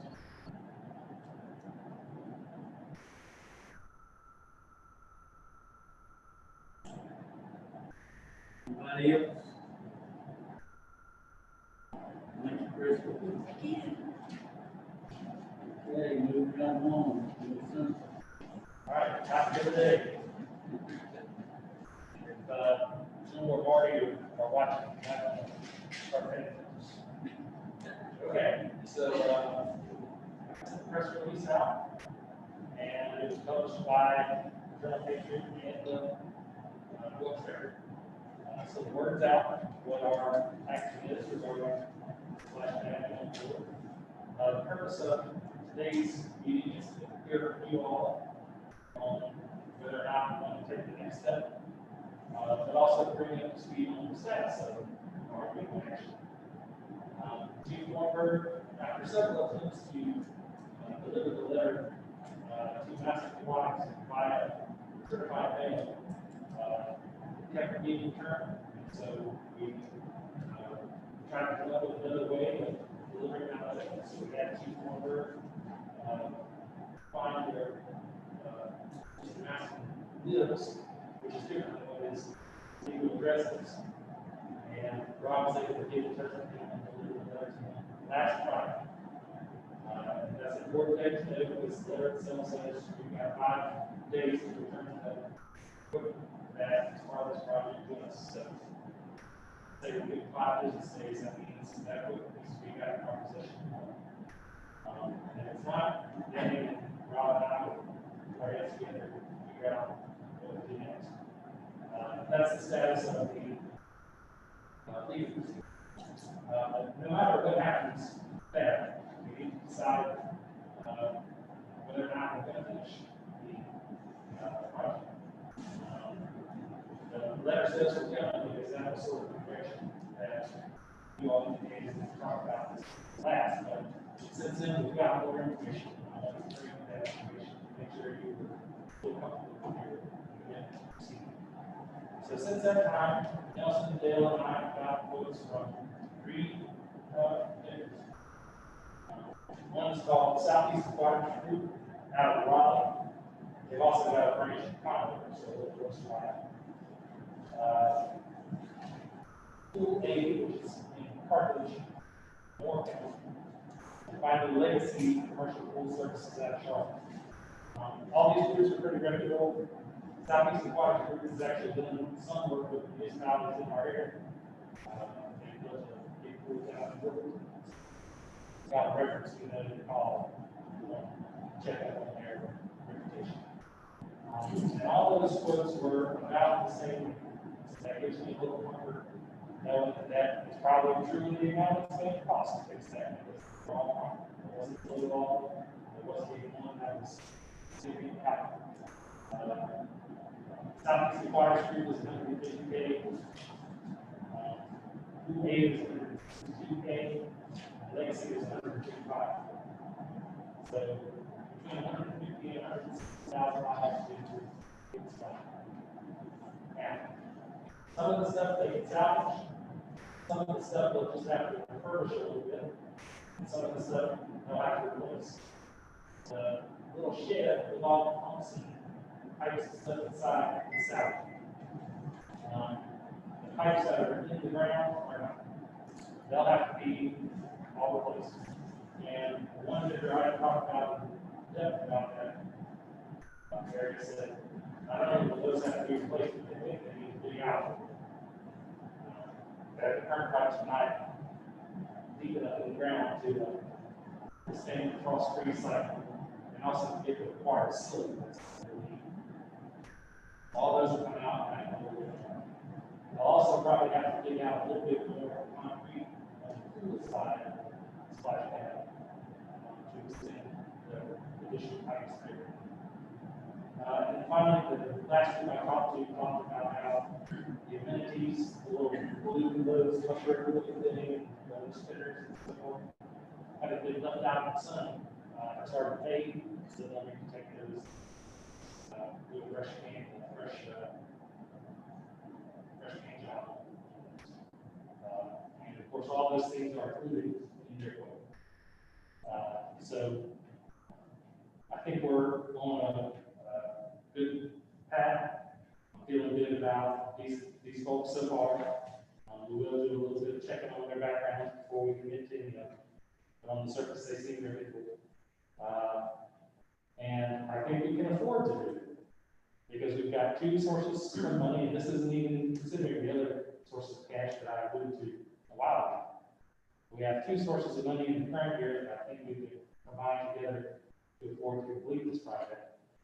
And that is the remaining approximately $100,000 in our yearly contingency fund. If we take that $100,000, we'll take that down to about $1,000, so we'll essentially exhaust that fund. And then some savings from Nelson's budget that we experienced because not all his venues and facilities and activities have been open this year. Woodlawn Center's been closed since last March. Of course, the pool didn't open last summer, so we saved some money from that. During the lockdown, they were cleaning the bathrooms less frequently and so forth, so they have some savings there. So we're expecting to see enough savings in his budget to cover the additional $50,000 to $60,000.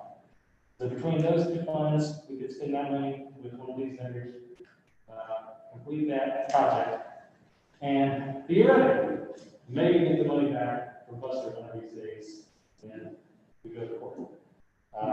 You'd have to ask an accountant, but I think that a judgment like that, a civil judgment like that, sits on the books as a deferred revenue. And so it would show up on our balance sheet until we got the cash, and then it would change, but, of course, we want the cash. We have to go through the legal process before we knew whether we get that or not. Theoretically, we'd make that money back, and this would be a zero-sum game. But even if it's not, even if we don't expect to get that money back, I think that if we combine these two sources, we can afford to complete the project. And we can afford to complete it probably by about the middle of the pool season. So it would be available on opening day, so it would be available until before the end of the pool season. So folks could enjoy it for at least half the season.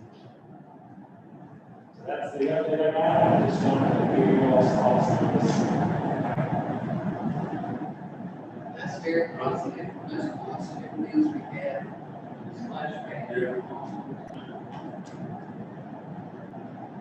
$150,000. I'm hesitant.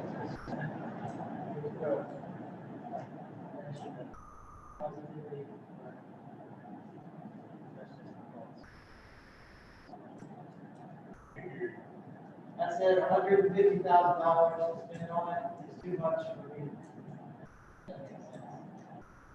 I was thinking maybe 50,000 or something. I didn't realize I made too much. How much have we already spent on it? 100,000? We spent about, yeah, I'd say about 100,000 between the money we paid to Buster and the money we spent of our own things that we installed on the ship. I'm going to speak out, I'm going to agree with you. This is my first term, and when I came on board, part of my looking through the documentation of the budget was we had $90,000 splash pad. And I was quite excited about it, but I am not a fan of the splash pad with not being able to be easily utilized by all children. Having people having to pay material. As you see on many commercials, children are running through streams of beautiful water. And we have 50.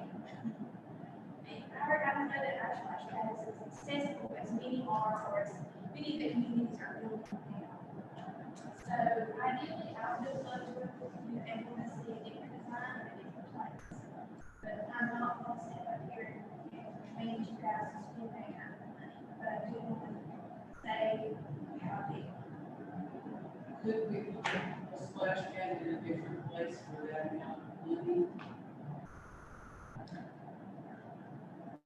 It would be nice to have it somewhere readily accessible. That's what other communities have. My thoughts, the question I'm out. Just That comes with a lot more money. I know it's some stuff is all down our hands, but it's not. I just,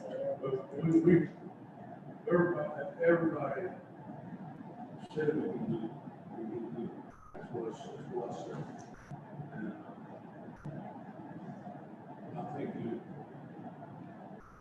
I think we do it too, that would be a little consider looking at another location. Yeah. Just the look all the way around. There's definitely work that needs to be done in the park outside of the splash pad. Everybody. We can pause.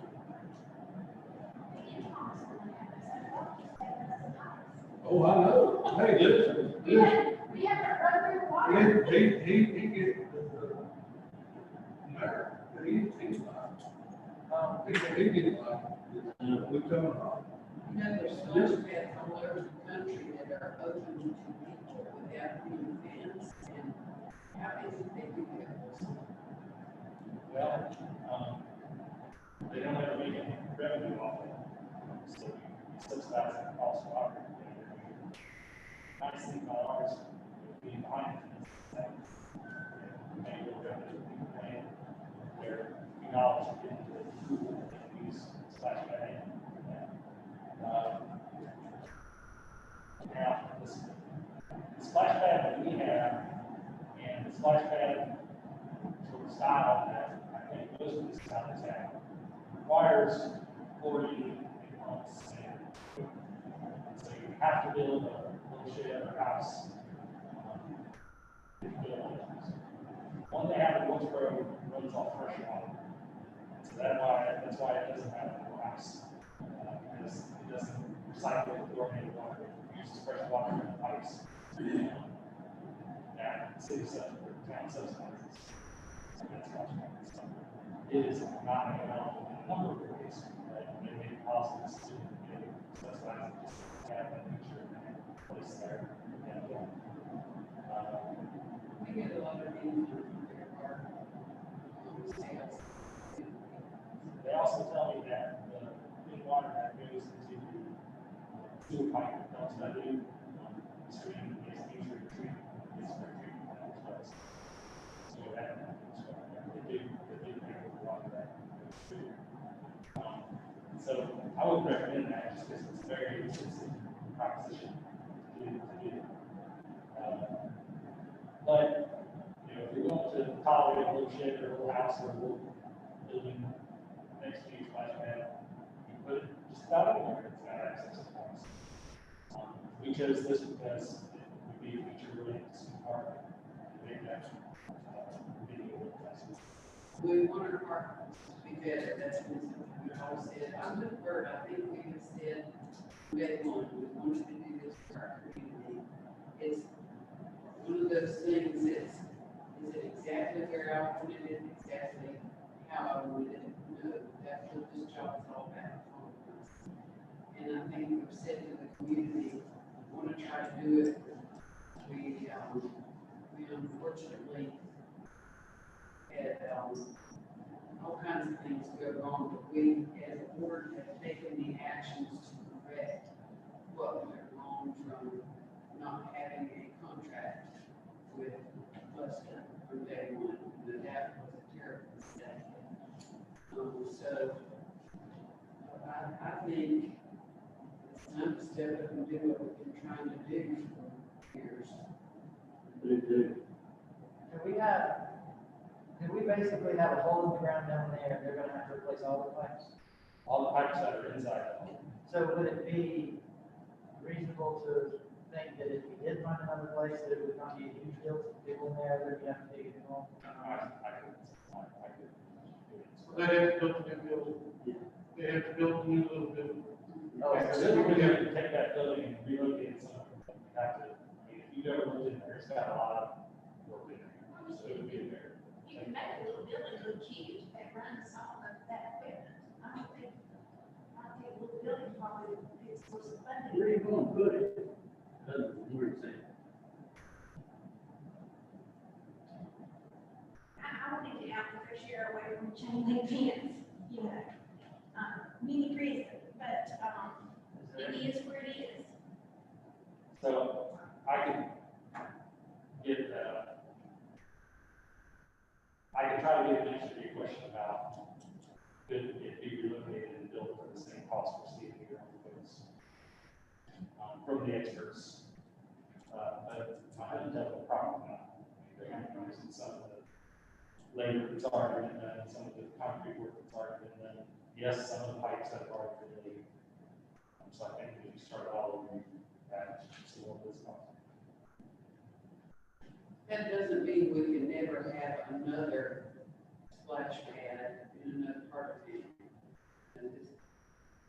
It only means we are improving Smooth Park, which is pretty much our only park, and something we have all committed to doing.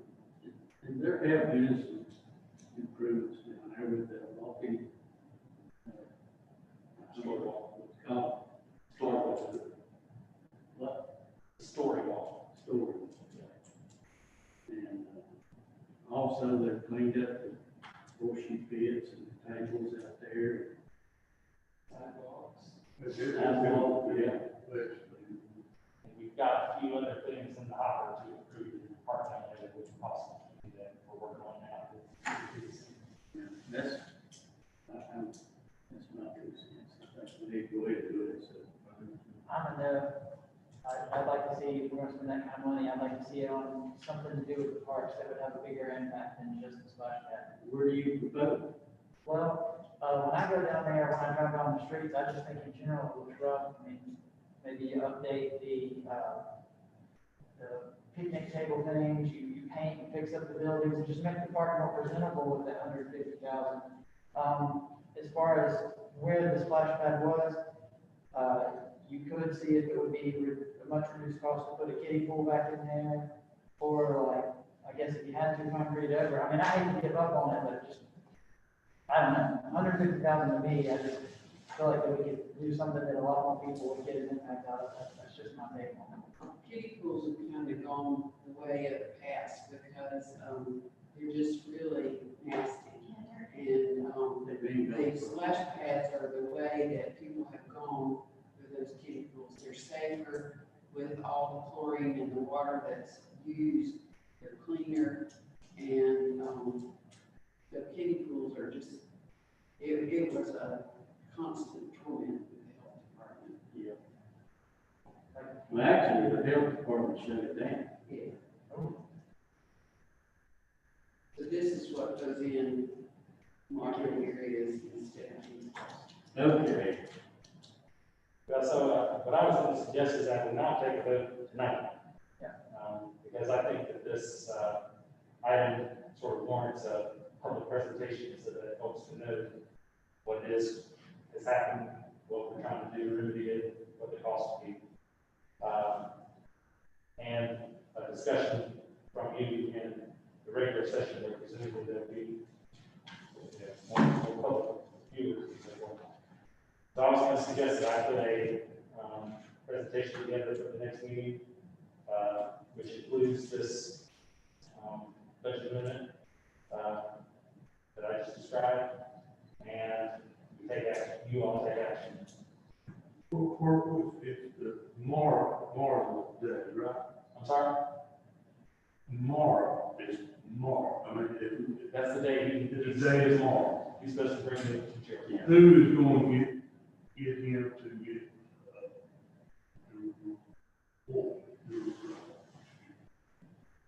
Who's gonna get it? To get the equipment. Who's gonna do it first? Who's gonna do If we asked him or told him to return that equipment to the town staff. it? I'm talking about,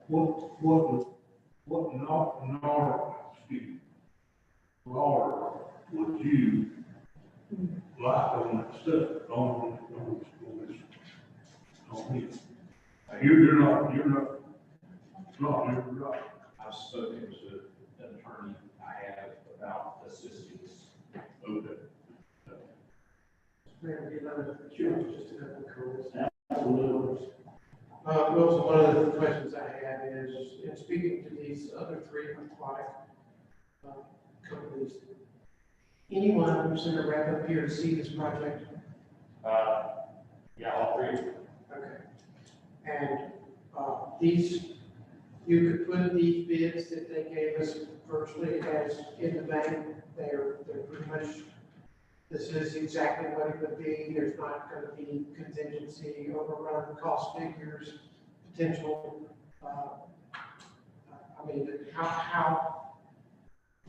Would they sign the contract with those numbers tomorrow if we gave them that? So I think so, but I will say this. I've just been hearing from other sources that the cost of materials and construction trading is very up and down right now. And some contractors in other fields are getting bids that last about a week. So I don't think this applies to aquatic contractors very much, because really being commodity plays a lot of it, I think, is fluctuating prices, concrete. But we would give them another chance to bid before we chose our final bidder, just to make sure. The one that I like best has sent us a very descriptive bid. Very what? A very descriptive bid. I mean, it's 6 or 7 pages. And reading through that, I feel comfortable that they sort of covered all the areas and they were the biggest surprises. The other bids are shorter, and so we probably want them to give us a little bit more information about how they came to their proposal.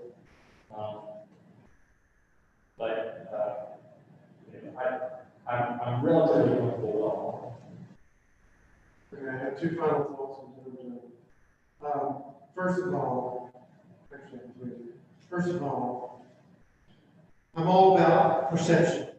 What this board does and the perception to the community. I know that I agree with Bert, and I agree with Debbie in that we made promises. The previous board made promise. I still want the perception that if we spend this with either one of these, any of these other three companies, we will have to stand in front of the public opinion that we spent $250,000 on a splash pad. And that's, you know, $250,000 sounds soft, but it's really $250,000 on a splash pad.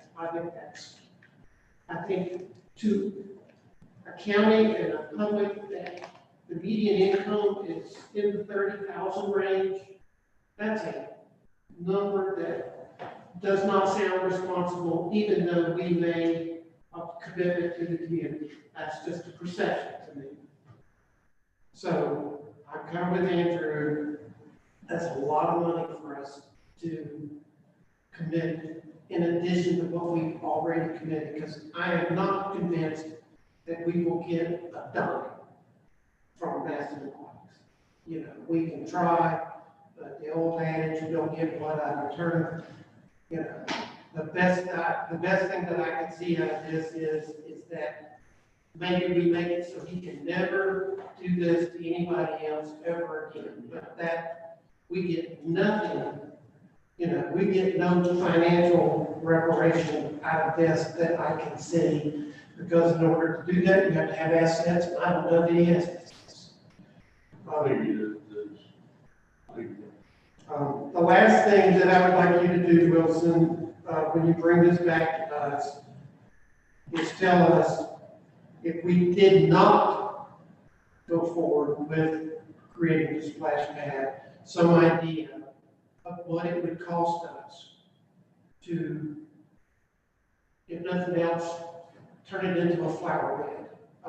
You know, because we have to do something, because if you go by it right now, it is god awful. It looks like, you know, sticks, white sticks sticking up everywhere. So it would have to be dug up, cleaned up. You know, maybe the town staff can do it, but I would like to know, because if it's gonna cost us $75,000 to clean it up, then that makes finishing it versus cleaning it up, that makes that margin a little closer to where we might could stomach it.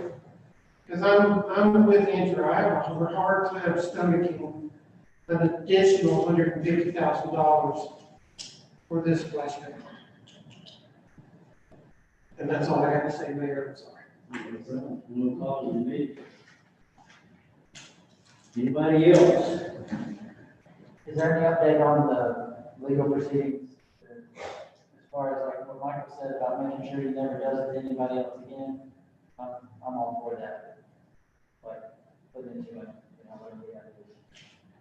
Anybody get hired has chance of that happening again. Yeah, but if you sue him and he pays us our money back, then okay, we're good. But if he can't, and you know, he files for bankruptcy because he can't, then he can't, under that name, do something that way again. Is that correct, Dan? Not necessarily, no. No.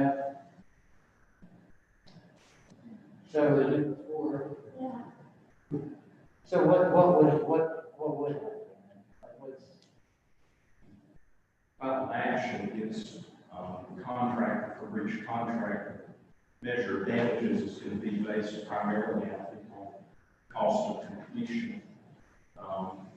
So then the issue, if the town obtains a judgment for that breach of contract, then working to have that judgment paid through available assets that Maston Aquatic Recreation owns.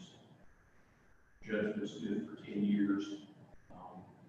It goes on books as a lien.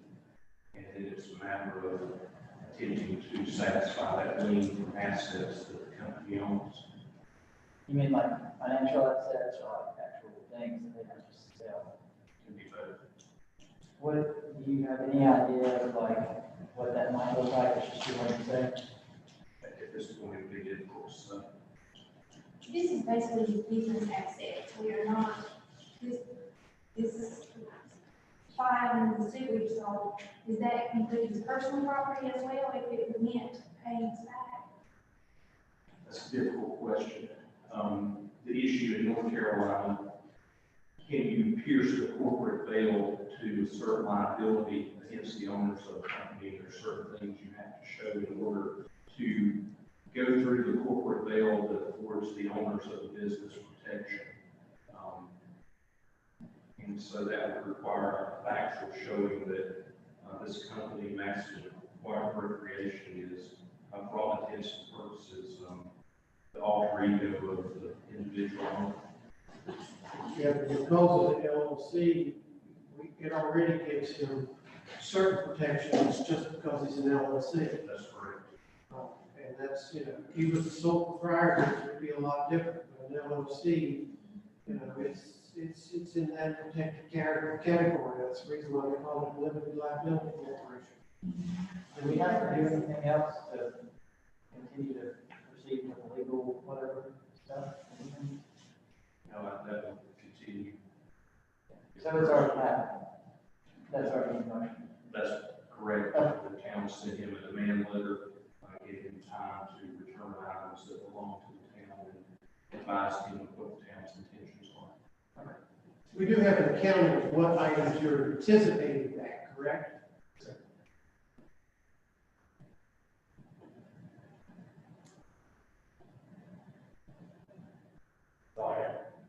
Any other questions for Wilson or any other comments? Not, we'll move right along. Hopefully we can get this resolved out. I'm not going to elaborate, I've elaborated enough about less than that. I'm home forever and a day, and it's always, it's crooked, it's all. Anyway, moving right along. Go into, item I, the zoning ordinance and code update for 160D project. Meredith? I'm back. If it's okay, can we jump to chapter 19? I've got Phil and Kelly on the line, and I know they want to get You jump to going. whatever chapter you need. Okay, I was saying, we'll circle back to 1, 2, and 5. Let me make sure I got them still on the line. And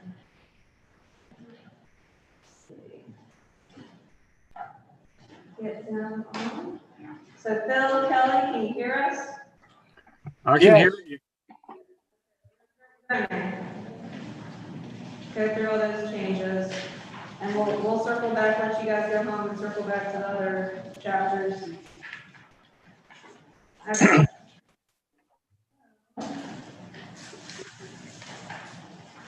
Alright. Okay, before we jump into the second half of the zoning ordinance, I did have 2 things I want to bring to your attention that I discovered at a training. As you remember, we just talked about, what is that? First one is technical review committee versus technical advisory committee. Trying to edit and trying to get consistency among all our zoning ordinances and codes. So it's a very minor change, but just have all of them be called the technical review committee, which is made up of staff, essentially, like fire chief, police chief, building inspector, public utilities. So it's just a name clerical edit to make consistency with all of our codes. The second one is the planning board would like for their boards to be 4 and 4 also.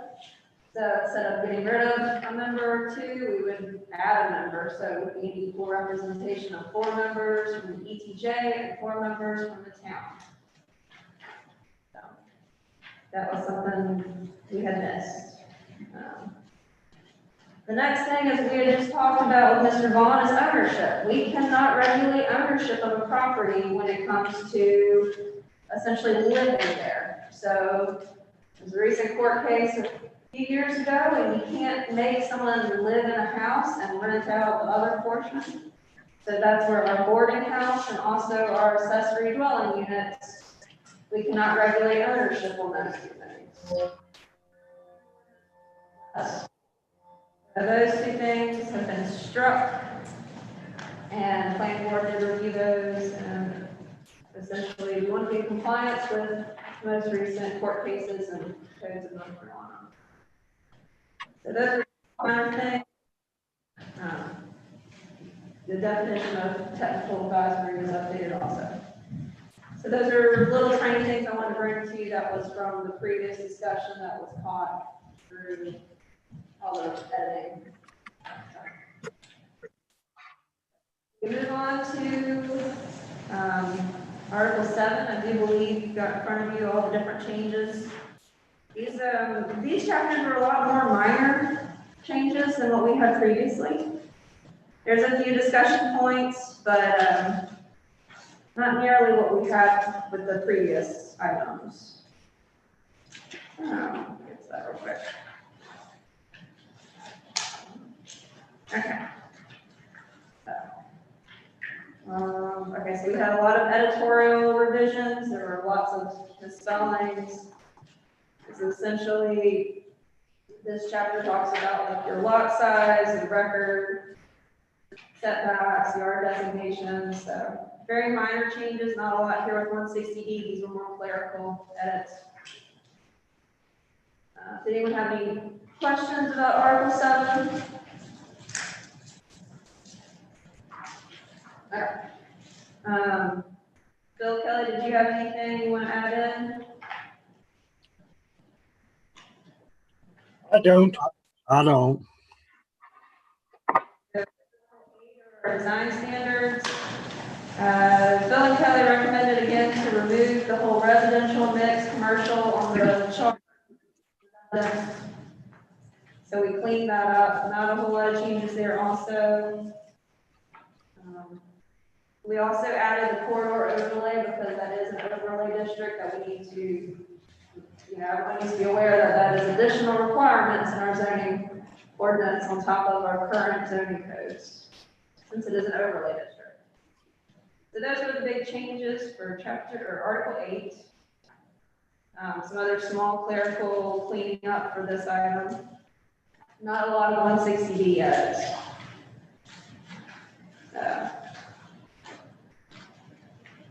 Bill Kelly, are you good with Article 8, or was there anything that popped into mind with these edits? Did you mention we added the corridor overlay column? Yes, I did. That was all I had in my notes. So Article 9 is fences and walls. Again, very similar edits to the previous article with clerical, fixing the corridor overlay, and also taking out that residential mix and commercial. So again, not many 160D. This was part of a just generic cleanup of our zoning ordinance. So I'm going to go ahead and get to Article 10. This is our sign ordinance.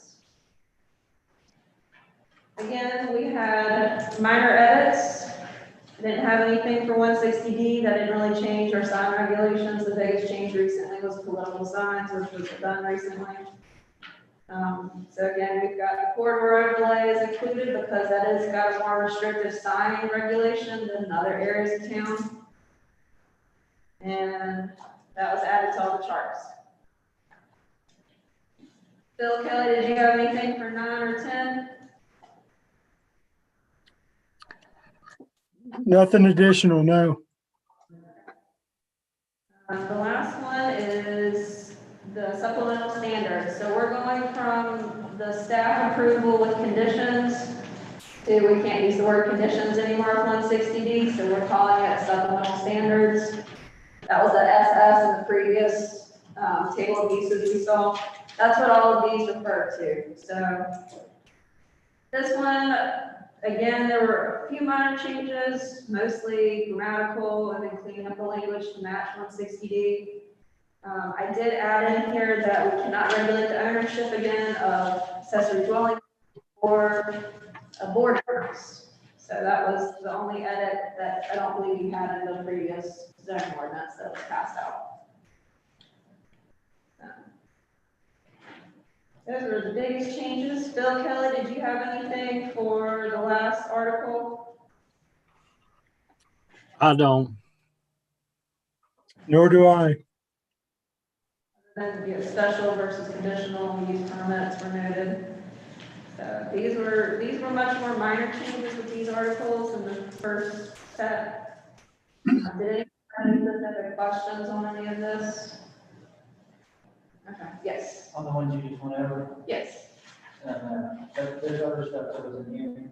Yeah, we're gonna go to that next, but I didn't want to keep them through all that, since they only worked on the zoning ordinance. So, okay. So the next thing we would do is we would, you're not gonna call for the public hearing tonight, but you would, unless you want to, we would call the public hearing on the zoning ordinance to have, the full public hearing on the entire chapter. But I didn't know if there were any things you wanted to kind of digest and think about and, you know, advise me or what you would like to see different. Eric, I think your original timetable is still sufficient for a public hearing on April the 6th.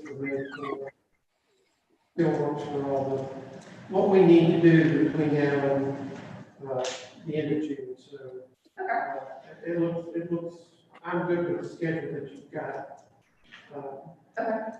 So we could just, at the April 6th meeting, I could just have any last minute policy discussions. I think we have a few, summarize those for you guys, just as a refresh, and then, you know, think about it, call for the public hearing, if that works. Okay. Well, Bill Kelly, I think we're good to call for the public hearing at the April 6th meeting. Did you guys have any other comments or questions? No, I don't. No, not unless there's specific questions for us. No, I don't think so. So thank you for being here tonight. Sure. Looking forward to the culmination of a long process. All right, so I'm going to jump back to Article 1. You guys are welcome to stay, but I know you probably want to get home, so thank you guys. Thank you. We're going to go back to, now we're going to start going through the town codes, which are different than zoning ordinance. Let's get to this. The planning board has heard all of these and reviewed them and has approved them. They've held a public hearing. So now we work with you guys on all these chapters. Okay. So chapter 1, general provisions. This was the simplest change. This is our ETJ. These were very minor. Just essentially fixing the references of the statute citation and how we have to essentially hold a hearing if we ever wanted to change our ETJ. So this was a very minor edit to our town code, but we still got to go through that whole process of public hearings, just in case. So, chapter 2 had a lot more changes. So this is our administrative chapter. This is where it affects all the boards and town staff. So everything in red, I skipped ahead because it's a long chapter and pulled from 2.16 on. So we've got in here a lot more information about how zoning hearing has to be conducted, the statement of reasonableness that you as a governing body has to adopt at any text amendment or rezoning. Some of it is gotten simpler. You don't have to read this long paragraph that been essentially been reading all these years. And it makes Debbie's job a little easier in the minutes too, of capturing some of those things. So, and then we're gonna skip down to 2-41, which is where it goes into planning board sections. So that's where I wanted to mirror what we have in our zoning ordinance with our town code. So I went through and I added a lot of information, wanted to make sure that we are essentially in line with the general statutes. And I also updated it to do the 8 numbers versus 8. I think it says 6. So I need to fix that. That was the last one that changed. They did it the last meeting. So I'll fix that for the next one. But what I wanted to do is make sure everything again was in line with those boards. Another thing we have to do is board members have to take an oath of office, as well as staff members. We already were doing that, but now it's mandatory. So we were already checking that box, and I just put it on paper. Another thing is rules and procedures. So we do have rules and procedures for both the planning board and the board of adjustment. I think you guys kind of have talked about that at the retreat also. So if you have them, you just have to make sure they're public and that they're up to date. So I'll work with my 2 boards to get those up to date here very shortly. Let's see, conflict of interest changed for everyone. So conflict of interest has grown. So now it talks about, it really goes into detail about what a close familiar relationship is or a financial relationship. So it kind of, 160D kind of essentially set the record straight. So there's none of this, well, do I have to take a refusal or do I not have to take a refusal? So that was good that they cleaned that up. Again, just going through all the red, we've got the statement of reasonableness. And that really summed it up for chapter 2. Anybody have any specific questions? Okay. I know it's a lot to kind of get through and digest. A lot of that's legalese from the state statutes. All right, so chapter 5, town code 5. This is our buildings chapter. I did not include the non-residential because that's already up to 160B standards. So this is what we had before we adopted non-residential. So everything in here, for making sure we're referencing the correct state building codes to making sure we remove privilege licenses. That was still hanging out here. So that was kind of the first part of chapter 5. Once we get into minimum housing standards, it gets a little bit messier. Our minimum housing standards town code is a little outdated. In the future, we might want to look at it and clean it up even more, but I just did let's get it in compliance today so that we're in good standing.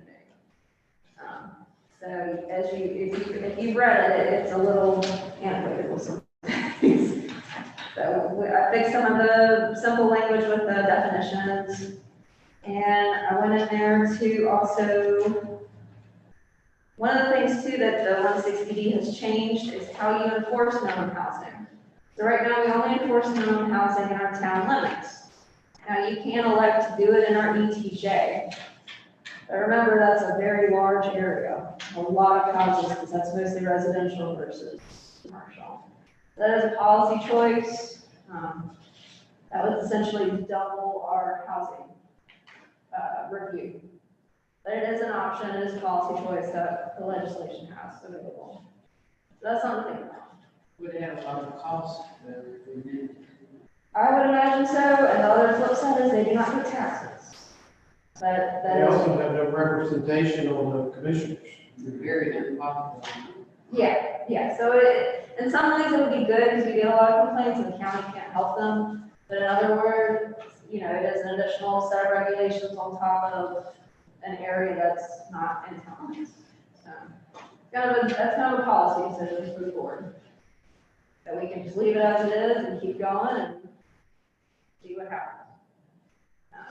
Okay, so going through, the staff group is actually the one who enforces all this.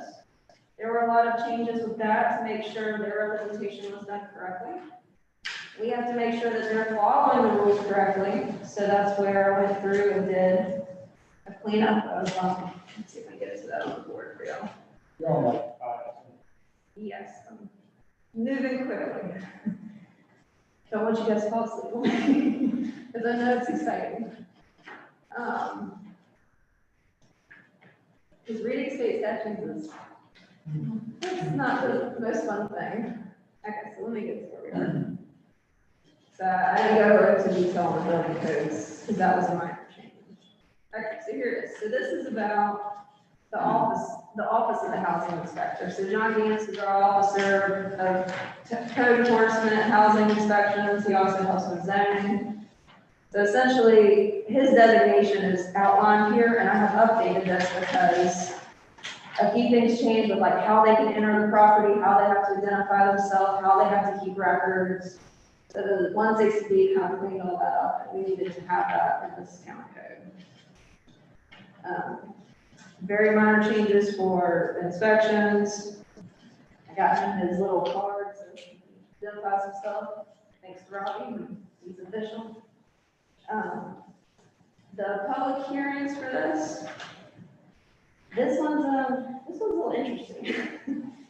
So one of the tools in the toolbox we have is called a list pendants. So list pendants, when they rewrote all of the general statutes, they forgot about that. So I contacted the School of Government and I was like, hey, can we still use this tool because it's no longer referenced in the general statutes? When you go to get the reference, it's not there. So they're working to go back to the general statutes to fix that because it was not meant to be removed. So for now, I've left it as being allowed, and I've cited the general statute, which is not 160B, which is a different area, to make sure, we've got the correct reference since it doesn't exist right now. So that's a little bit, that's a good tool to have with the hearing and going to court and getting essentially the process started. Okay, so moving on, the heating standards changed a little bit. That is where we require, a certain type of heating source to make sure that the unit is properly heated. It can be wood, or gas, or electrical. We just have to have it stated in here. Let's see. Oh, this is another big change. We cannot regulate. I took out room size because the building code regulates room size, and I didn't want us to conflict with those two things because the building code changes and we got to change the minimum housing code. And I just felt that the building code would be a lot stronger than our regulation of those. Okay. Smoke detector. I got John's help with this one. Essentially, we want to have a really good smoke detector system in place, and those regulations change a lot with the fire protection agencies. So I got it up to date with the most current OSHA and fire rated smoke detectors that are required. So that was good to get. Okay, another thing I struck out was the rooming house standards. Again, that minimum floor area size, building code regulates that, so we're gonna let them take care of that versus us. 160B has also talked about making all these streamlined. Let's stop having the building code contradict zoning ordinances. So that's another reason for streamlining those. Okay, so then a few more reference changes. Let's see, were there any other big items? I think most of these are reference changes. Simple things certified, we don't do registered mail for notices. And let's see, the last one was criminal penalties. So this one was a little bit, this could be discussion point too. So this is probably more of a policy decision. This is 5-70. So when we do a penalty, John and I talked about this.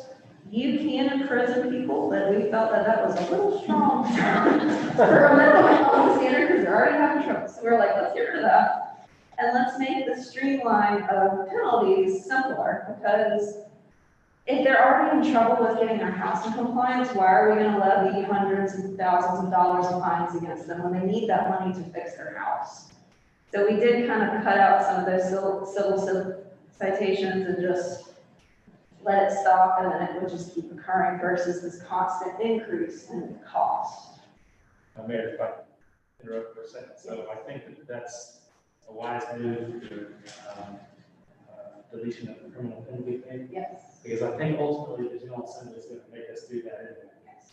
Before the pandemic, remember there was some legislation where they were reviewing all criminal statutes at the local level with the goal, I think, of changing those and reducing the number of things that local governments can enforce criminally. And so I think that if we have done it, once they get back to sort of their normal agenda, they will do it. And so that will just get them. Yeah, one of the things is like a misdemeanor for not cutting the grass. It's like, what are you in for? I didn't know.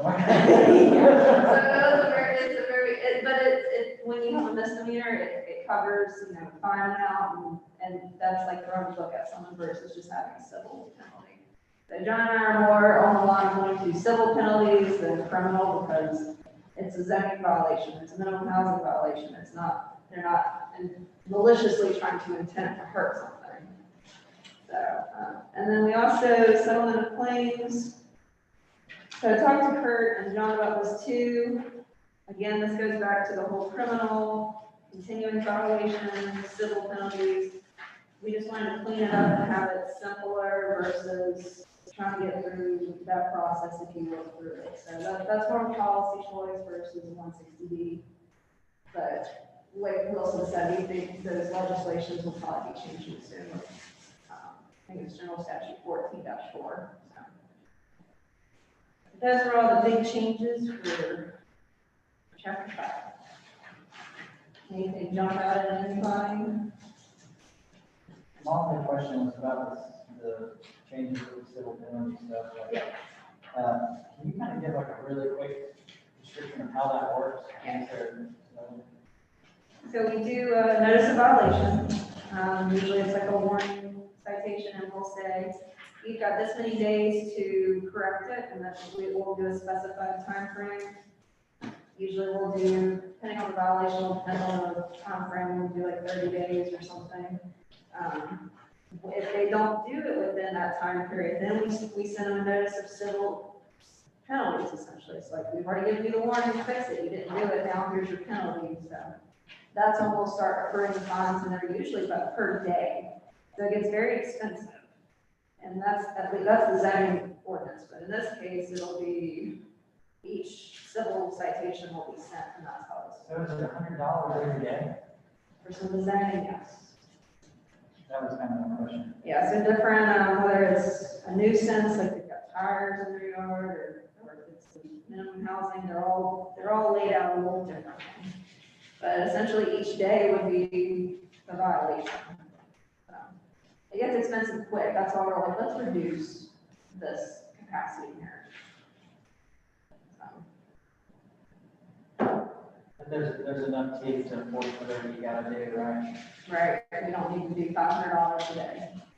So, How about throwing anybody in jail? yeah, so I was gonna say, this is where zoning violations are treated a little differently than minimum housing because usually most of the time people do, they need a permit, they didn't get it.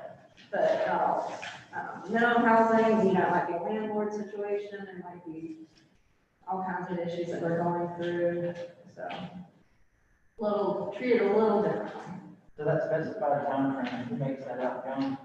Yes, and we can set one if you'd like, we could do like 30 days. I believe our zoning is 30 and nuisance might be 10. Seems like having one in there might be good, that was kind of. Yeah. I don't feel like I'm qualified to speak to that, that's just my thought. I don't know if does anyone have a preference, or I can get John's opinion and bring it back to you. It's just good to have something so I can't get used. Okay. Yeah, usually the letter will state. In some cases, we'll have to work with the person if, you're going through a hardship. Maybe they have to have a structural engineer come in and evaluate something. So that's usually why we left it vague, but we can if you like. I mean, like I said, I'm probably not qualified to make that. Okay. I'll ask That's him my thought. what his professional opinion is. 'Cause I know like we had a housing case where they're having a structural engineer come in and look at the house. And that's not gonna be an easy thing to get within 30 days. So. Time frame looks okay. I'm gonna keep bringing more stuff. So we've got 2 more chapters, coming before you guys. Got the subdivision ordinance and the wireless communications ordinance. So they go to the planning board next month. We go to public hearings and we're all good to go.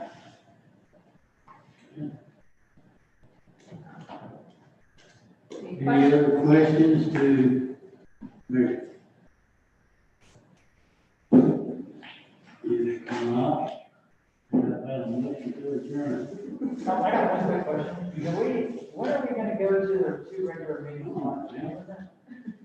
I'm working on those standard operating procedures now. And that one would require a ordinance change, so it would require a public hearing and so forth. So it may be a while. Yeah, so even after we agree to those procedures, there's just. And I kind of zoned out for a second, I think, during that generator thing. Do we have to do something else? What's gonna happen then? Well, what I'll do is I'll send a notice out to the public and specifically to the folks that. In the newspaper? It doesn't require us to put it in the newspaper. It actually, for this kind of thing, it only requires that we post it like that. But I'll send it to them just as a courtesy. And if they come in and want to see it, then I'll bring the options back to you all once you decide. One thing I would say is, and I might be wrong, but I think that what he does over there from the soup kitchen, like for the 2 people, and I think it might be the only thing in Wilkes County that does that. And so like they do serve people in the Wilkes program. So I have no problem with them taking it, if he thinks he can fix that thing, because they really do a great thing that our county and our town.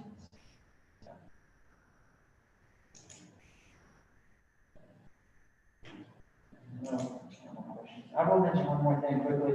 I got an email from a guy this week, that said he lives, and I know exactly where he lives, but he lives down 268, and he said that he is a dump truck driver for the state, so he seemed to kind of know what he's talking about, and that a lot of people come down through there with a compression brake or jet brake on a truck, and it's rattling his house. And I want to know if there's anything we can do, and I said I would mention it at the meeting, because I asked him if he would speak, and he seemed like he was scared, or not, something, he didn't want to speak to me. But I looked up, Elkin has a thing for that, I just want to toss that out there. I don't know. Start trying to limit jet breaks in Wilkes County. It's a proposition. Well, and that's also a DOT, that's a DOT thoroughfare, which, correct me if I'm wrong, but we don't have jurisdiction over DOT thoroughfares, do we? Interestingly enough, in this case, I think we are able to govern the use of those devices on that. The use of what? Well, one J breaks on 268. What about? Oh, no. You're free. It really would, the way the noise ordinance is written, it would fall into that. I think it. And it's so vague, any noise that annoys another person. What about? Unfortunately, There's street definitely fall. yeah, good luck enforcement. Oh, yeah. Yes, it could. No question. Here. I'm confident that we could have 268 too, but I will clarify that if we want to proceed. But the chief does bring up a good point, and that is that noise ordinances could be used as a tool to force folks using their jet breakers if we want to. It seems like it would just, it's not impossible to enforce it, but I guess, again, you put signs up, and that's it, I don't know if they really actually help. But I do know what he's talking about, that's when the truck goes, that would be terrible for us, come by your house. Where's the house? You go down, it's like right at the end of our city limits on the left, 268, Mr. Johnson. And he's a reasonable guy, I think if he's saying like, okay, I'm a dump truck driver, and that's how he is, because he's saying there's no grade or slope there that should happen. He says, well, Second Street, understandable. But that would be terrible if you were asleep and you heard that. But I just thought I'd bring it up because I told him I would. And I would also say, once they get 268 completed, if they ever do finish, that would probably be eliminated. And again, you truck driver having to use a jack brake through there. Yeah, you know, those big pickup trucks, do they use them too? It's like tractor Just tractor trailers. I'll bring that dump truck to you. I'll bring just tractor trailers. Yeah, they used to come to the four-way there down here. I've had the store with us, Brad, more than once. Now I make a motion to be adjourned. Motion to adjourn. I don't believe it's that.